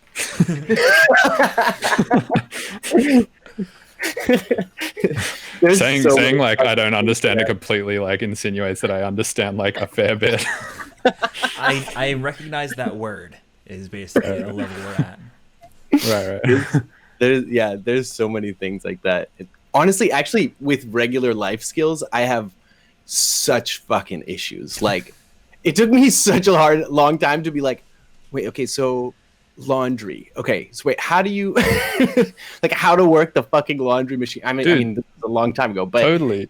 And like all sorts of little like taxes still, like I'm like, okay, I think I get the basic process now of like how you stay on top of this, how you keep your tabs on your shit, but stuff like that is so hard for me, and it's so hard to like figure out how to do it. And yeah, I actually recently found this YouTube channel that's called Dad How Do I? Yes, I saw that on Reddit the other day. It made the rounds. yeah. And I think I'm gonna be watching that shit a lot because that's like a lot of the stuff I don't know how to do. Amazing. All right, so go ahead. I was gonna say, like with taxes, right? It's something that also I'm just an idiot with. Like I look at it and it gives me anxiety. But somebody like Gardner, for instance, will just make, you know, a fucking blast furnace of a spreadsheet, and you just throw like a few numbers in it. It just figures it all out for you. That's so Some people just have different levels of patience too, right? Like one thing I've noticed, and somebody who's really good at this is someone like KJ Soccer. He's just so good at like sitting down and just like no matter what the task is, just being like, I'm just going to chip away at it and like figure it out eventually. And he's just really like driven on like he's very, very persistent, right? And I find that's the kind of shit that I sometimes lack as well, is that like if I look at something and it frustrates me or I don't instantly get it, I'm like, oh fuck, this is too hard, and I'll just like go and do something else. Yeah, but at the I'm same time, so bad for that. like that's Yeah, I think everyone is to some degree, but I think what Dylan was sort of talking about in the first place is, in other cultures, they will never see somebody as being gifted. They will look for the person who has that kind of persistence, right? Like the person who is willing to actually be good at that. And I think that's a great skill to build. And it's something that I always am aware of with myself and trying to fix. Because I think it's like a weakness, right? To look at a problem and just get instantly defeated by it and be like, it's too hard for me. Couldn't possibly do this or whatever. Well, what is the question that I kind of wanted to ask to the group is, what is like one thing that you've always wanted to learn, like, but it's always been on like the other side of that mountain? What's your Sisyphean boulder? Well, I think I'm doing a lot of them right now, like in quarantine, and that's why I've been looking at it as a positive thing. Like reading books was always a thing. I was like, I would try and read a page. My reading comprehension is terrible, so I'd have to read the page like 20 times before the information sunk in. But through quarantine, I've been like, I have the time to read the page 20 times. So now I've been doing that more and more, and my reading comprehension's been getting better. And now I'm like That's awesome. I'm proud of you, Brill. Thanks. Job. Yeah, I'm 3/4 of the way through a book, but it's like taken me like fucking 2 weeks. What's the book? To do that? It's called Throwing Rocks at the Google Bus. It's about how when Google was using the bus stops in San Francisco to take all of their employees to work, it raised the prices of housing around those bus stops, and then San Francisco residents got pissed off and started throwing rocks at the Google buses. Oh yeah. That's what it's supposed to be about. But as I kept reading it, I realized I'm just reading a fucking book about economics. Like literally this dude is just talking about like growth traps and like the old bazaar markets in the old times in Europe, and like trading value versus trading your hours and becoming an employee in capitalist societies and shit. It's really not about the bus anymore at all. That's how all good books go, in my opinion. I don't know. Kind of, yeah. And so that was one of my Sisyphean boulders for sure. Another one is programming, which I've been slowly dabbling in. Another one is learning more about my modular setup. I find I'm like pretty bad at buying a module, learning like the very surface level functions of it, and then being like, I can't be fucked learning all the menu diving shit, and then just like moving on to another one. So getting more into that for sure. Yeah, I mean, kind of all the shit I've just already mentioned. Who wants to go next? I mean, for me, it's making videos for all of my songs. It's been incredibly time consuming, but I've crossed a lot of them off the list. But was that a Sisyphean boulder? Because it's something that, like you already mentioned, was only something that became relevant again since having to stay inside all the time, right? Because you were like, now I can do the set in this way because I'm at my house now. So, yeah, like, I guess it just feels like a Sisyphean boulder because of how fucking long it takes to do video editing. Right, but it was not something that you wanted to do before this whole COVID thing, right? Yeah, I suppose. Yeah. Okay. I retract my answer. Debate 1. How about you, Woulg? What's your boulder? I think so. Actually, one of them was the one recent kind of smaller boulder was like the AI stuff. Like I had to really like. There's quite a bit of the programming stuff that like I'll run into the same problem again and again, and I'll bash my head against it, and then I'll eventually just be like, you know what, fuck it, and I'll try to figure out a workaround. But then it keeps coming back, and I'm like, fuck, there's that thing again that I have to learn. There's been some stuff about like Fourier transforms that I still don't understand, and I'm finally like at this point where I'm like, fuck it, I'm gonna try to write my own implementation of a fast Fourier transform, so that I understand all the ins and outs and stuff. Music theory was kind of like that also. I was always like, no, I'm not going to learn it. And then eventually I was like, fuck it. I just want to fucking know this shit. I'm tired of not knowing this. And actually, I was surprised at how well this worked for me, but I because I was so unproductive during that time. I was like really, I don't know, I was going through some depressive episode or something, but so all I did all day was just like watch fucking YouTube videos about music theory, and then like try little things on my guitar, because at that time I like couldn't. I was like, every time I'd sit down in the studio, I'd just be like, no, fuck this, I hate this, and I'd have to leave.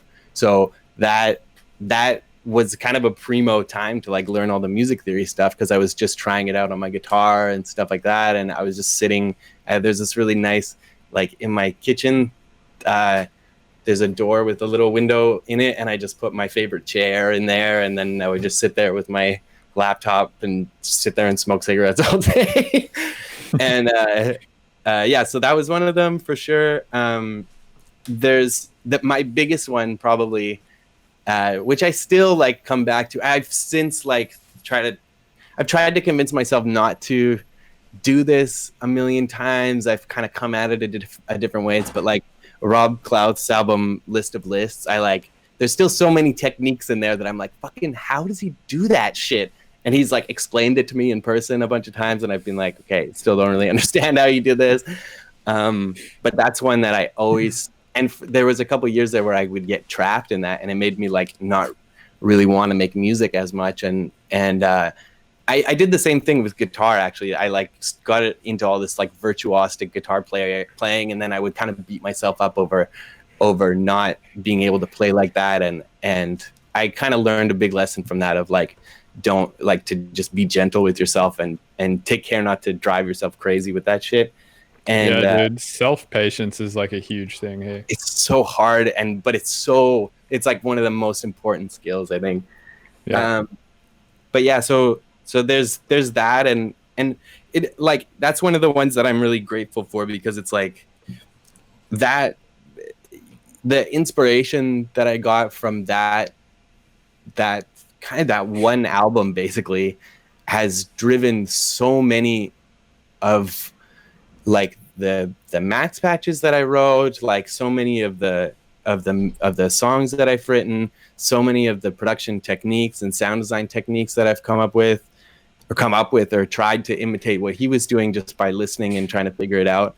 And it's great. It's like helped keep a steady course for me for the past like 10 years or whatever. I can't remember how long ago that came out, but anyways, I was following him on MySpace when he first started like putting that stuff up on MySpace.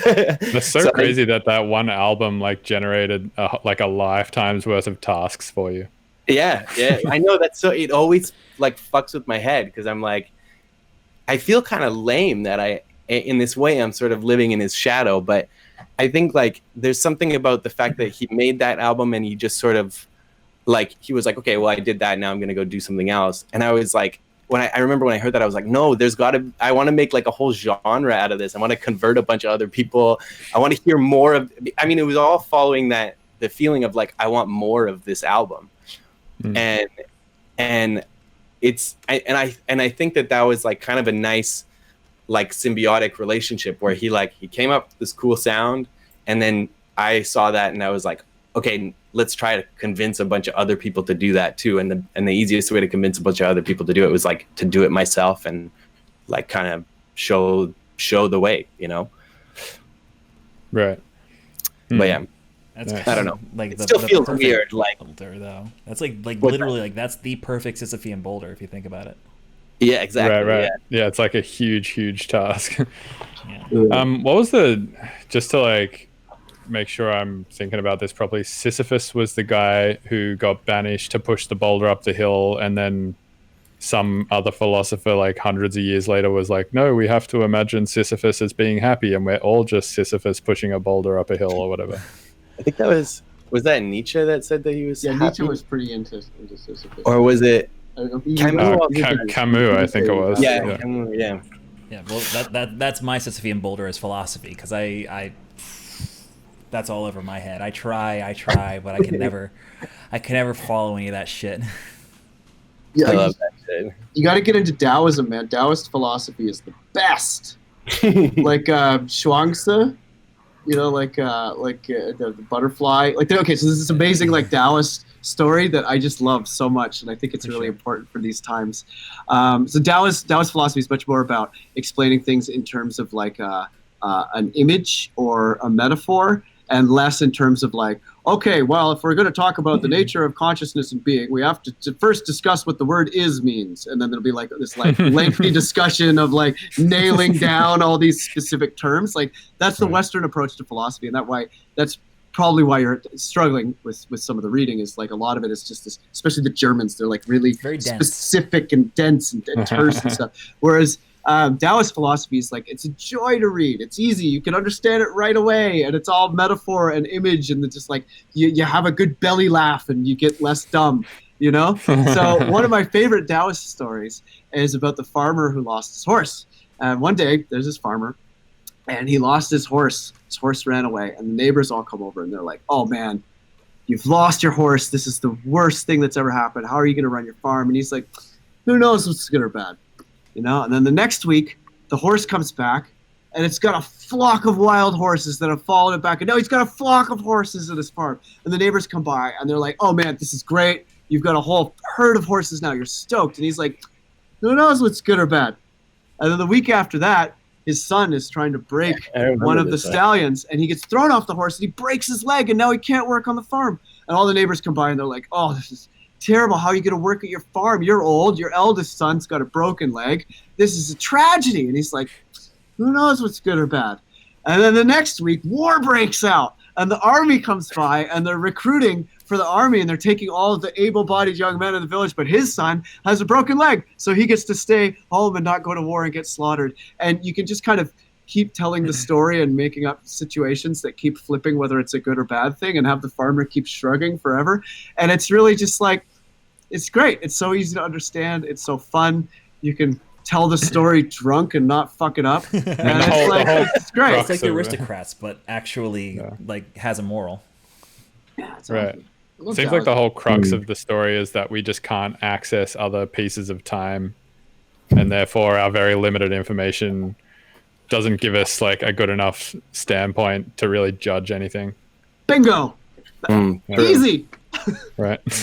I mean, I also look at it in terms of the broader kind of thing that we've been talking about, which for a lot of these conversations, it revolves around context, right?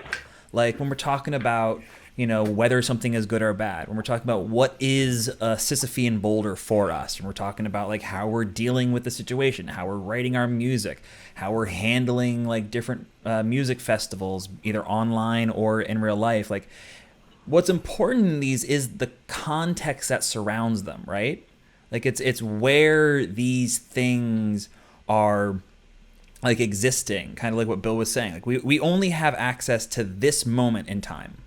The past is gone as soon as it happens. And if we forget kind of that relationship, I feel like it's easy to, I don't know, maybe lose sight of whatever you're focusing on, and lose sight of, you know, what's important. And like it's just to kind of come full circle again, like it really does change from moment to moment how that context applies. So I think it's a really good story. Well, I think like in that moment, you know, we all have, like, we can't know the future, but we can choose to our emotions, you know, and like fear and love are the two like main kind of guiding forces in our life. And we can operate from a calculating place of fear, where we can presuppose that we're able to calculate all of these different outcomes and be strategic or whatever. Or you can choose to be motivated by love and like take a leap of faith and really just have some trust in the future, have some trust in yourself, have some trust in the people around you. And, you know, you can make that choice between fear and love, you know, and I think anger is a choice too. You know, a lot of people, they see anger as something that just like, you know, things happen and you they make you angry, but you make you angry, you know? And I think that, you know, we can't control the environment, but we can control how we show up, and we can control our emotional response to it, and we can control what emotions we allow to guide us. And I think that if we focus rather on that aspect and less on trying to predict things, I think that you make decisions ultimately that are less regrettable decisions, and it leads us to live a better life. Absolutely. Right. Do you want to say something, Bill? I was just gonna say I should probably go because like been 2 hours and I need to probably make some food and then write. Oh some my music and God. shit. Yeah, I was gonna It say has we've been hit 2 around the hours. 2 hour Time mark. flies. I know, right? This has been a fun one. Wow, I thought it was like 45 minutes. So, do we want to take a couple of questions from chat, a couple of Q&A things, and then start wrapping things up? You think you guys have 15, 20 minutes? Yeah, that's fine. Let me get some water and go to the toilet quickly though if we're gonna do that because that's like same. one of my big motivators here for leaving. All right, give me a sec. Yeah, go get your stuff. Okay, cool. I'm down to take some questions and stuff. Yeah. What do we got? So if anyone has any questions in chat, more than welcome to add those. I saw a question a while ago. I'm going to start scrolling back and see if I could find it. Oh, this was a long time ago. So do you think less is more is the way to go for songwriting? I think so, to an extent. I mean, you can always add and add and add and add, but a lot of the time you end up with crowding the core of your message. Like, really, I think music is about sharing an emotional experience with people. You need to create a place, and you need to have some sort of a sonic character inhabit that space and tell us the story of that sound. There's a dynamic of tension and release and exploration that occurs. And when you keep adding and adding and adding to things, it's often like there's so much noise in the system that it's hard to follow the emotional narrative of the song. And I find that things are not complete when there's nothing left to add. They're complete when there's nothing left to take away. Absolutely. All right. So I am back. The question was, do you think less is more is the way to go for songwriting? I mean, it's just one way of many ways to go about it, right? Like, I mean, there's maximalism, there's minimalism, there's, use of negative space, use of no negative space. Like, I mean, I don't think there's any good way to go about art. I think the biggest thing for me is contrast in art. I think like if you don't contrast stuff in like DJ sets enough, or if you don't contrast stuff in your songs enough, the whole thing just ends up sounding gray and boring and drab and not eventful enough, So for me, it's more a thing of like, I think that's regardless of less is more or more is more or whatever, if you have no contrast in either setting, both is like bad songwriting in my opinion.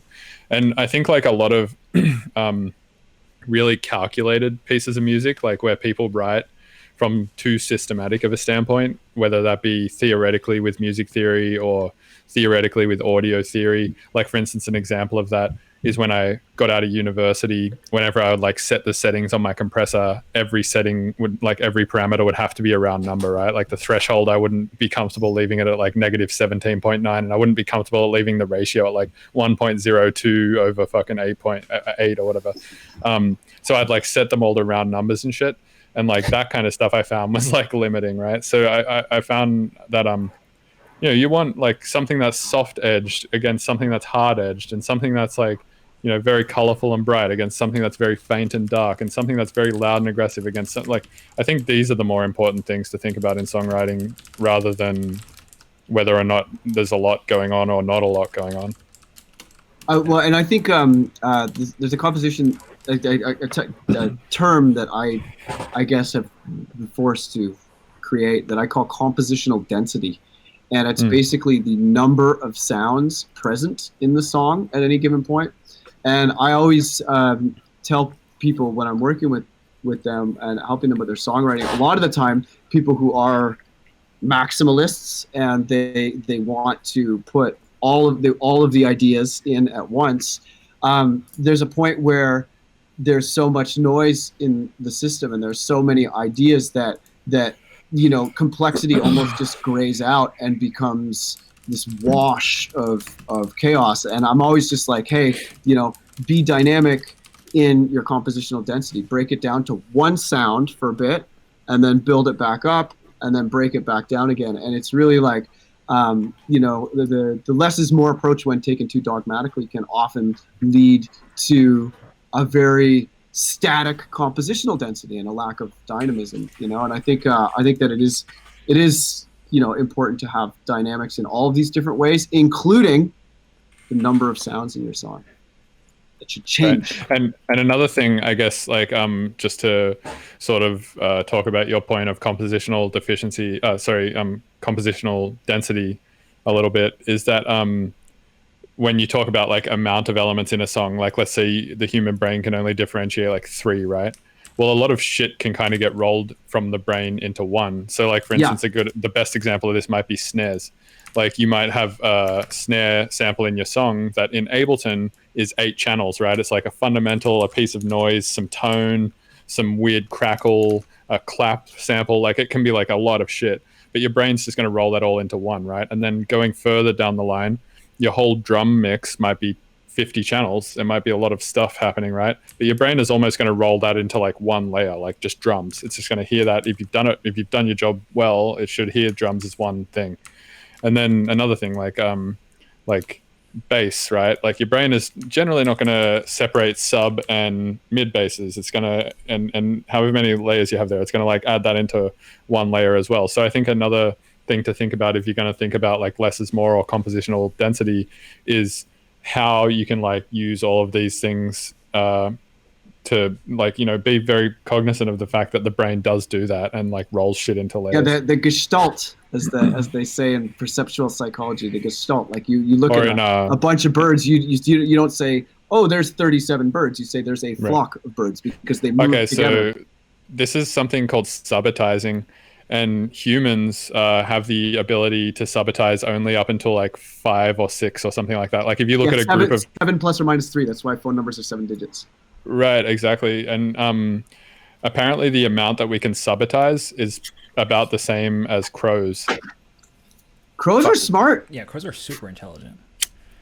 Yeah. They can do math. They've been training them to pick up cigarette butts for food in Paris. I've seen that. Yeah. Crazy. It's really cool. They're smart. Yeah, they can do like pretty complicated puzzles too, where they have to like get rocks from one place and put them in another to like put them on a weight and like, allow themselves to get fed. Yeah, it's pretty crazy. Oh yeah, and they can talk, like somebody in the chat said, and they can recognize faces even like years and years after. Oh yeah, they hold grudges. They're gonna be writing music soon. They're coming for your job, Bill.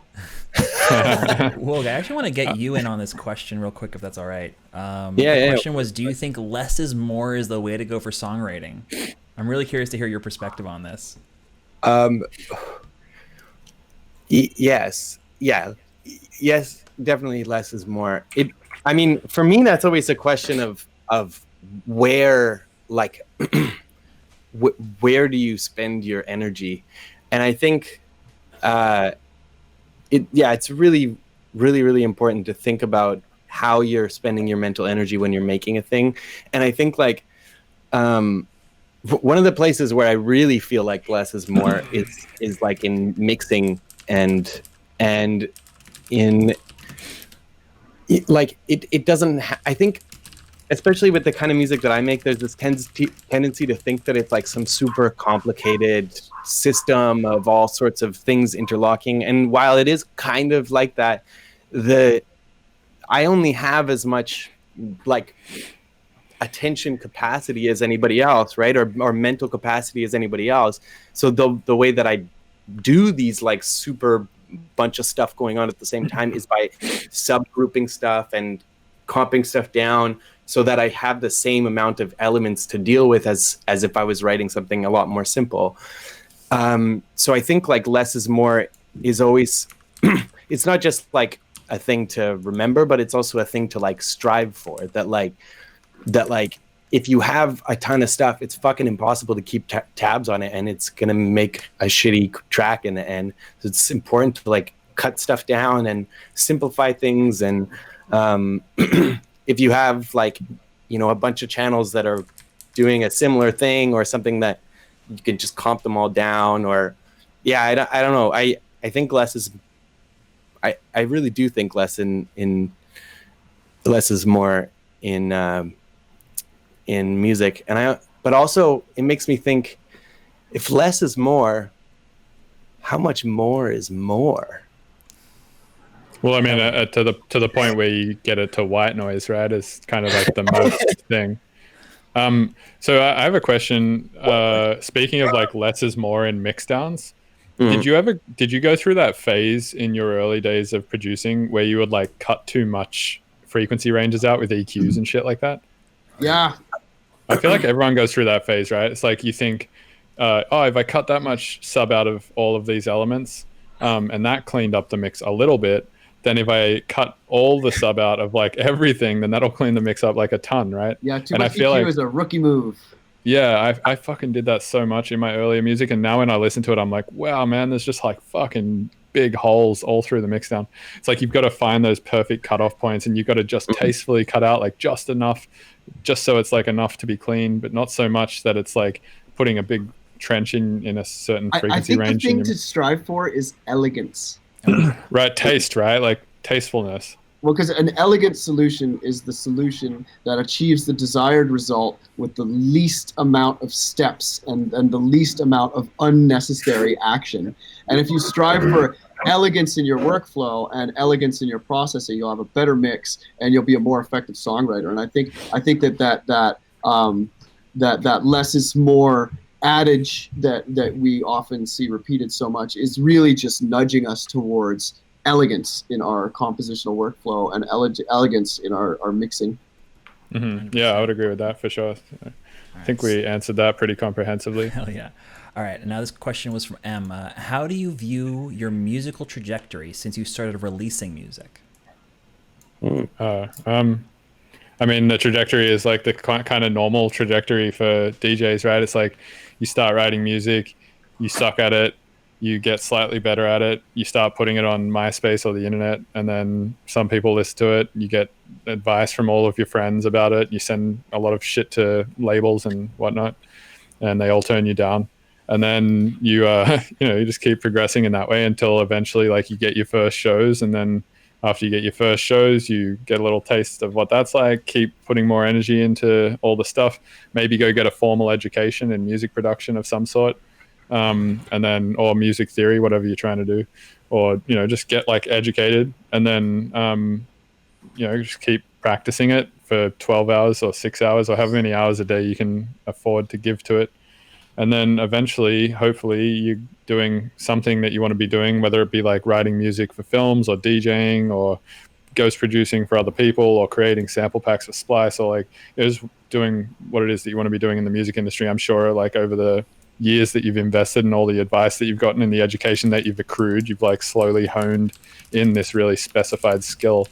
And I think like if you want to talk about like trajectory, you need to talk about all that past shit, right? I think that it just keeps going from there. You just hopefully keep getting more specialized in a certain area and doing more of the shit that you find interesting to do and fulfilling to do. Oh yeah, great answer. Yeah, put me down for that one. All right. It looks like it was answered. I think I feel like my musical trajectory, hold on. It's so fucking hot in this room. My musical trajectory has been like, kind of like I mentioned before, this series of like chasing that Vatex sound, but then also kind of figuring out. It's interesting that I feel like my vision of like what I want my music to sound like has been pretty steady from the beginning, but the way that I go about trying to get that has been different. I always my like kind of end goal for all my music has always been like try to start somewhere semi-normal and bring people onto a ride to get them more into weird shit. And I feel like I haven't really succeeded in that for the most part, but I keep kind of coming at it from different angles and yeah. And I think like, yeah, kind of, we were talking about the less is more thing. Also, I think that my trajectory has also been in like simplifying and refining like like the methodology for getting to that place, but also like my vision of what that is. Yeah, nice. Awesome. That was, man, we're getting some good answers in this podcast. I really like fun. this. I like this. All right, this one's from FunkMod. Any new workflow tips that you found lately? It's probably an Al Gates question, I would say. He's like the workflow guy. Yeah, I mean, I don't know about new tips, but I have a video that's 5 workflow tips for music producers that I did for DJ Tech Tools that you should definitely check that out. But I'd say like my process, I view it as there's 5 phases, right? There's 3 phases of songwriting and then mix down and mastering. And the 3 phases of songwriting are creating the super loop, which is basically where you have like a loop, maybe it's 1 phrase or 2 phrases, usually 8 to 16 bars, looping over and over again, and you say yes, yes, yes, yes, yes to every idea, muting and unmuting all of your ideas until you find one idea that's your best idea. That's going to be like the face of the track. That's like the main thing that you're like, fuck, those other ideas are good, but this one is awesome. I could listen to that all day. This is a good concept, the face. That's something like you should touch on more, because I feel like that's, yeah. Okay, so I feel each track should not just be an iteration of your workflow, but it should rather have its own individual personality that has something that makes that particular track unique and describable in some way. And I call that sound the face. So in a bottom-up workflow, you jam until you find the face. But in a top-down workflow, like let's say, the other day I was remixing Time to Get Ill by the Beastie Boys, and I knew that it was going to be a remix of Time to Get Ill. It's the Al Gates version of Time to Get Ill. So I knew what the face was. So I let that face be the guiding light that takes me through the second phase. So phase 1 is the super loop. You get a whole bunch of ideas until you get one best idea that is going to serve as the face or the central personality of that track. And then that is the main protagonist. Many of the sounds in your song are setting a stage, but the narrative of tension and release and twists and turns, you're telling the story of the face, right? So that face leads you through the second stage, which is the arrangement, where you would duplicate out the super loop a bunch of times, maybe set some arrangement flags up at the top and be like, okay, this track's going to have a short intro, or maybe I'm just going to get right to it. Don't bore us, start with the chorus, and have the face come right in right away. It depends on the track. The face will tell you what kind of arrangement you need if you just take your ego out of the way and listen. And then that second phase, you would kind of sketch out a rough arrangement, figure out what works, figure out what doesn't work, and get things to the point where, everything feels like the timing is right, and, there might be a couple placeholder sounds in there, but the main sounds are like yours. The main sounds, like the face, should not come from a commercial sound library. The face should be something bespoke to you, something that is from you, whether it's a found sound, like you went digging and you found something that you felt was worthy of putting on a pedestal, or whether you jammed until you found some deep level of your personal aesthetic that you want to share. But that face, that should not be like from a Cymatic sound pack or whatever. That face, that central thing, that's got to be something that is bespoke to you, something that is unique to that track. We talked about this in our podcast. Shouldn't it be something from the Cymatic sample pack? There's this limiting belief system that it can't be, right? And for example, EEPROM's Humanoid track, that's like a default thing from chip speech, the chip speech, the plug, chip speech plugin, the humanoid must not escape is the default wording. Right. In there. Or Window Licker by FX Twin. It's like a default patch from Kima. Yeah, from Kima. Yeah. It's the volume to formant patch, and it's the performs an additive synthesis on the voice. So you definitely should put, but it should be something like that's why I said it could be a found thing, but typically it shouldn't be something that's like an unchanged thing from a commercial library. But it is a valid criticism. You should be aware of limiting beliefs wherever you find them, and thou shalt not use presets. Maybe a limiting belief that's holding you back. Maybe it's stopping you from getting just a found sample, right? Because it's like it's definitely possible, I think, to just like download the very number one sample on Splice and make like a completely fucking unique tune out of it. Yeah, it's true. But you should be aware of it, and you should feel good about the face. Have a very clearly defined face. Decide what the face is, and then your arrangement should be based on telling the story of the face as best you can. And then in that second phase, usually all the parts are MIDI and things, and then you get to phase 3. And in phase 3, this is where usually in phase 2, you've kind of maxed out your processor, you've got loads and loads of plugins going, and a lot of the time people will get to phase 2 and they'll be like, hey, I'm having trouble with my computer. It's a real struggle. Every time I make an edit, I got to like check my watch and wait. And then this is where you get to that tracks are never finished, only abandoned. Well, you can be steered into abandoning a track that maybe you could still make better if you are running to the limits of your processor. So I usually complete my tracks in phase 3, which is defined by turning the MIDI tracks into audio stems so that you have, maybe 10% of your processor still gets you the same sonic result that you would have at the end of phase 2, but now everything is in these audio stems that you can then, do additional sample-based resynthesis on, or glitch them out, articulate them, reverse, time stretch, et cetera, because you have your whole processor back again, and then you can remix the stems and edit the stems and everything to get to the point where the track feels a lot more mixed and complete, because you've freed up all these processor resources. So phase 1 is super loop, phase 2 is arrangement, phase 3 is stems and audio editing, phase 4 is final mix, phase 5 is mastering. And that's basically how most people do it. Well, there you go, man. Mm. You don't have anything you want to add? I just kind of wanted to quickly reiterate what I was saying when I was talking about my my development or whatever, or the trajectory or whatever. I think that's my main workflow tip is like figuring out like I think it's going to be different for every kind of experimental person, but like figuring out what parts it's worthwhile to like comp down and then resample, and which things you want to keep kind of live. But I think being pretty aggressive about that is really helpful. One of the things that I also found is like, don't be afraid of locking stuff down in your productions. Like if you freeze something, like you can always freeze something. And then I think it's actually a really good creative tip of like freeze something and then lock your options down. And then the great thing about that is like later, if you want to change it, then you have to either remake it, which might make something new that's different, or you might have to resample it and fuck with it that way, or you might have to just live with it or something. And I think that those things, and like build the track around that, I think those things actually breed a lot of creativity. So I would really, that's kind of it's not really a workflow tip, or no, it is a workflow tip, because it kind of, I find it like speeds things up of like, make those like be aggressive about making those decisions, even if you make mistakes along the way.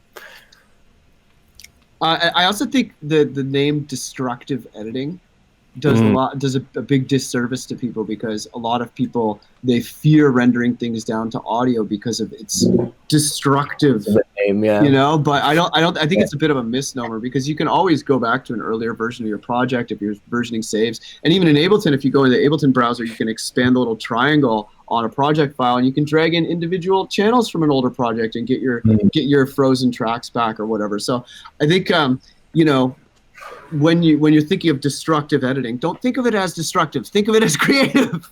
Yeah. Oh yeah. Creative editing. Exactly. Yeah. Do you want to add anything, Bill?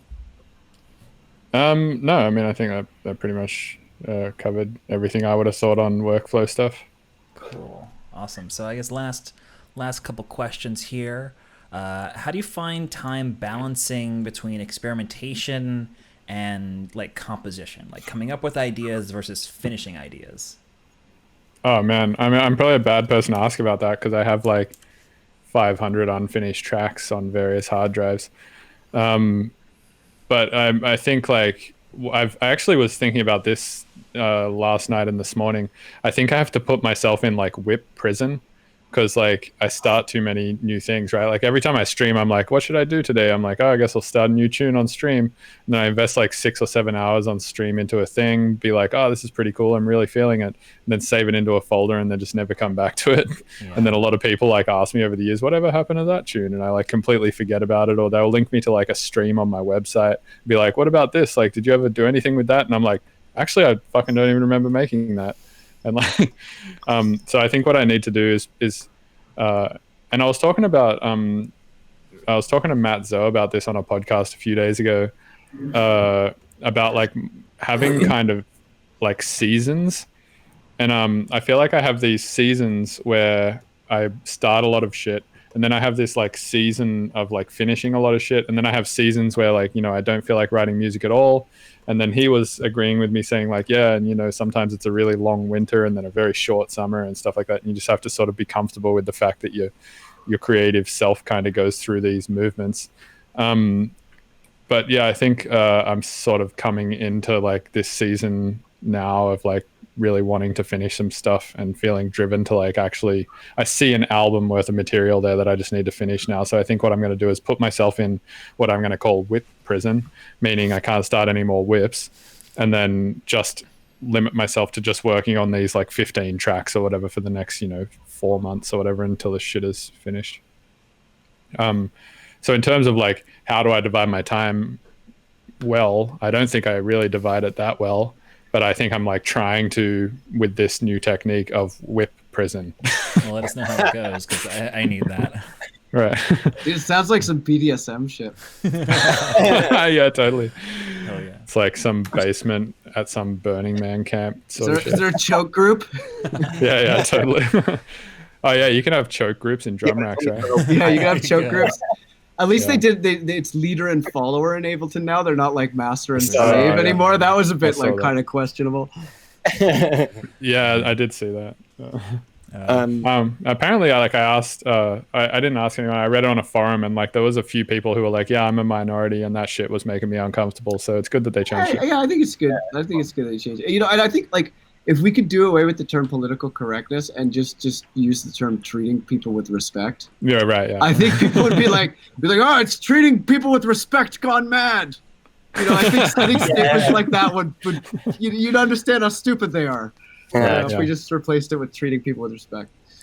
That's a good point. Yeah. What about you? How do you find your way to between like, you know, your creative exploration and your compositional times? I do daytime and nighttime sessions usually, where like if I'm trying to finish something, I'll start as early as I can because I still might be going at 3 a.m.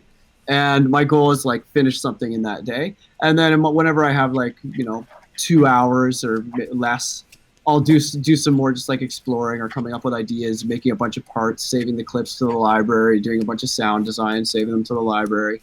You know, it really depends on how much time I have set out. And then, you know, when I'm trying to finish something, I'll get up as early as I can, close off all the inputs, no email, no phone calls, just grind until it's done. Maybe I get it done that day, or maybe I got to do it again the next day. But usually I just try and just grind on as many successive days as I can to finish it while I'm still in the same emotional place that I was trying to express at the outset, you know? But yeah, and then, you know, there are other tracks that I'll peck away at them a couple hours here and there over like a year. And, you know, they all come out differently, but it's important to not, I feel it's important to not have too formulaic a workflow, as much as I'm a big proponent of these formulaic workflows to help people learn to cross the finish line and learn to get out of the weeds. I find that, you know, like it's like that brilliant Mick Gordon sound design lecture that he did about creating the soundtrack for Doom. And he was like, you want to change the result, change your process, you know? Or that book, The Obstacle is the Way, you know? Like a lot of the time, or Oblique Strategies by Brian Eno. They all operate on the same principle that sometimes the best thing you can do to push yourself to do something different is to throw a big old obstacle in your way, or like throw yourself a curveball, or upend your workflow, or start it differently in some way. Limitations breed creativity. Yeah, so it's, you know, it's important to not be too formulaic and too repetitive about these things, and you know, and that also kind of goes back to the concept of the face. You know, it's like you know, try to make sure each track there's something different, there's something special about it, there's something unique about that track, and maybe that could be born of the obstacle, or maybe it could be born of upending your workflow. Absolutely, like that. What about you, Woulg? Yeah, I think it's been kind of all over the place the last couple years, but I don't really think too much about like scheduling my time of. I mean, my basic schedule is like I was kind of saying in the chat, like I usually sleep like 3 or 4 till 11 or noon, and then and I usually work from like 1-ish till 9 or noon till 8 or something in those hours. And I don't put a whole lot of intentional thought into like finishing tracks versus starting tracks. But I do have like a whiteboard that I keep with like the tasks that I'm working on and what things I need to check in on, and I'll usually start my fuck yeah, it's so handy, it's so fucking handy. I usually have a thing of sort of like I'll start my day off with like trying to get emails done and check in the server and blah blah blah, just to make sure that I'm not like doing something else when I really should be focusing on something important. But yeah, usually what I'll do is I'll just make a bunch of tracks, and then and the ones that I really like, I'll put into a folder. I have a folder now that's called Possible Woulg, and I just put the. It sounds like an album title. Yeah. Or like a philosophy book. And then in there I have some subfolders of like for kind of what things fit better with other ones, and then I'll try to make playlists to listen to and see if like this track works with another one or whatever. And then usually I'll go in and kind of like fine tune the tracks at the end and make sort of blends between album to album. Oh, sorry, I'm just getting a message from Bill. Looks like his internet died. Yeah, sorry. Oh, Bill. I don't believe it. Well, it's all right. I guess we can probably just start wrapping things up. We got, I guess, what we'll do is we'll just start shouting out people's stuff, kind of like we started. MrBillsTunes.com. Yep. Go be a member. I'm a member. It's the best. Yep, go subscribe to Mr. Bill, twitch.tv/MrBillsTunes, MrBillsTunes.com, all that fun stuff. Yeah, we gotta have his back because the internet didn't. His internet died, but everyone in the VOD say bye, Mr. Bill. Thank you, Mr. Bill. Bye, Bill. We love you, Bill. All right. Cool. And then Woulg, get your plug on. Get your plug on. You're next. I made the Patreon thing while we were chatting. Oh, sick. Posted it in the chat. I'll post it in this chat too. Shout yourself out. Yeah, all your stuff. There's that. There's also my Bandcamp, woulg.bandcamp.com, or there's like the Bandcamp, or there's the where I sell my plugins, which is gumroad.com/woulg. I'll post some of those in there. Gumroad.com. There we go. I'm your patron now. Thanks, dude. What else is there for finding out stuff about me? I think that's basic. Honestly, like Instagram and Facebook are the best places to find me, and they're both like Instagram is I'm at Woulg on there, and then for Facebook it's woulg.music, facebook.com/woulg.music. It's also youtube.com/users or whatever /Woulg. I'm just Woulg on there, so you can find that there. Or you can find my streams, like uploads of my Twitch streams on there as well. Just search like Woulg Twitch streams or something. I can't remember what the channel's called. Oh, Brocco's here. Maybe Brocco, can you post the link? He's dedicated, man. He's doing streams from his hospital bed. I was like, yo, he's in the hospital with flesh and he's doing educational live streams. Like, what a boss. Legend. Absolute legend. Yeah, if you haven't seen my video called Music on Drugs, it's on my YouTube channel. You can check it out. It's pretty legendary, man. Pretty legendary. Alrighty. Well, everyone say thank you so much to Woulg. Thank you so much. Thank you, Woulg. Back on. You're the best. Thank you. Thanks for having me. Cool. I got you. Bye. Alrighty. Right, last but not least, thank you so much. By the way, I really I found out about this like fully 10 minutes before it started. Oh yeah, we had a bit of I didn't even shave. Look at my beard. I didn't even shave. Yeah, hey, I feel it. Well, thank you so much. Really, my pleasure. I can have you it's on great. again. I was glad to kind of meet you and get to talk to you and everyone. This was super fun. So please do your whole spiel to everyone about your Twitch and your YouTubes and your Patreons and producer dojos and everything. Yeah, there's basically there's two main ones. The best place to connect with me as an artist is at patreon.com/illgates. And there you can get like the tiers are really affordable.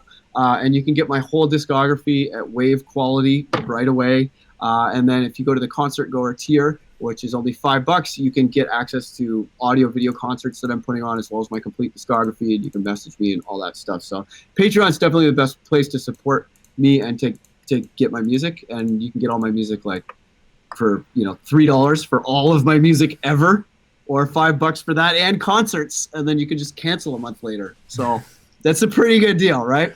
And then if you want to learn, my educational project is at producerdojo.com, where I have a community of educators that I have trained, and we do like one-on-one coaching. So it's not like a school. It's really all about what are the needs of the individual learner.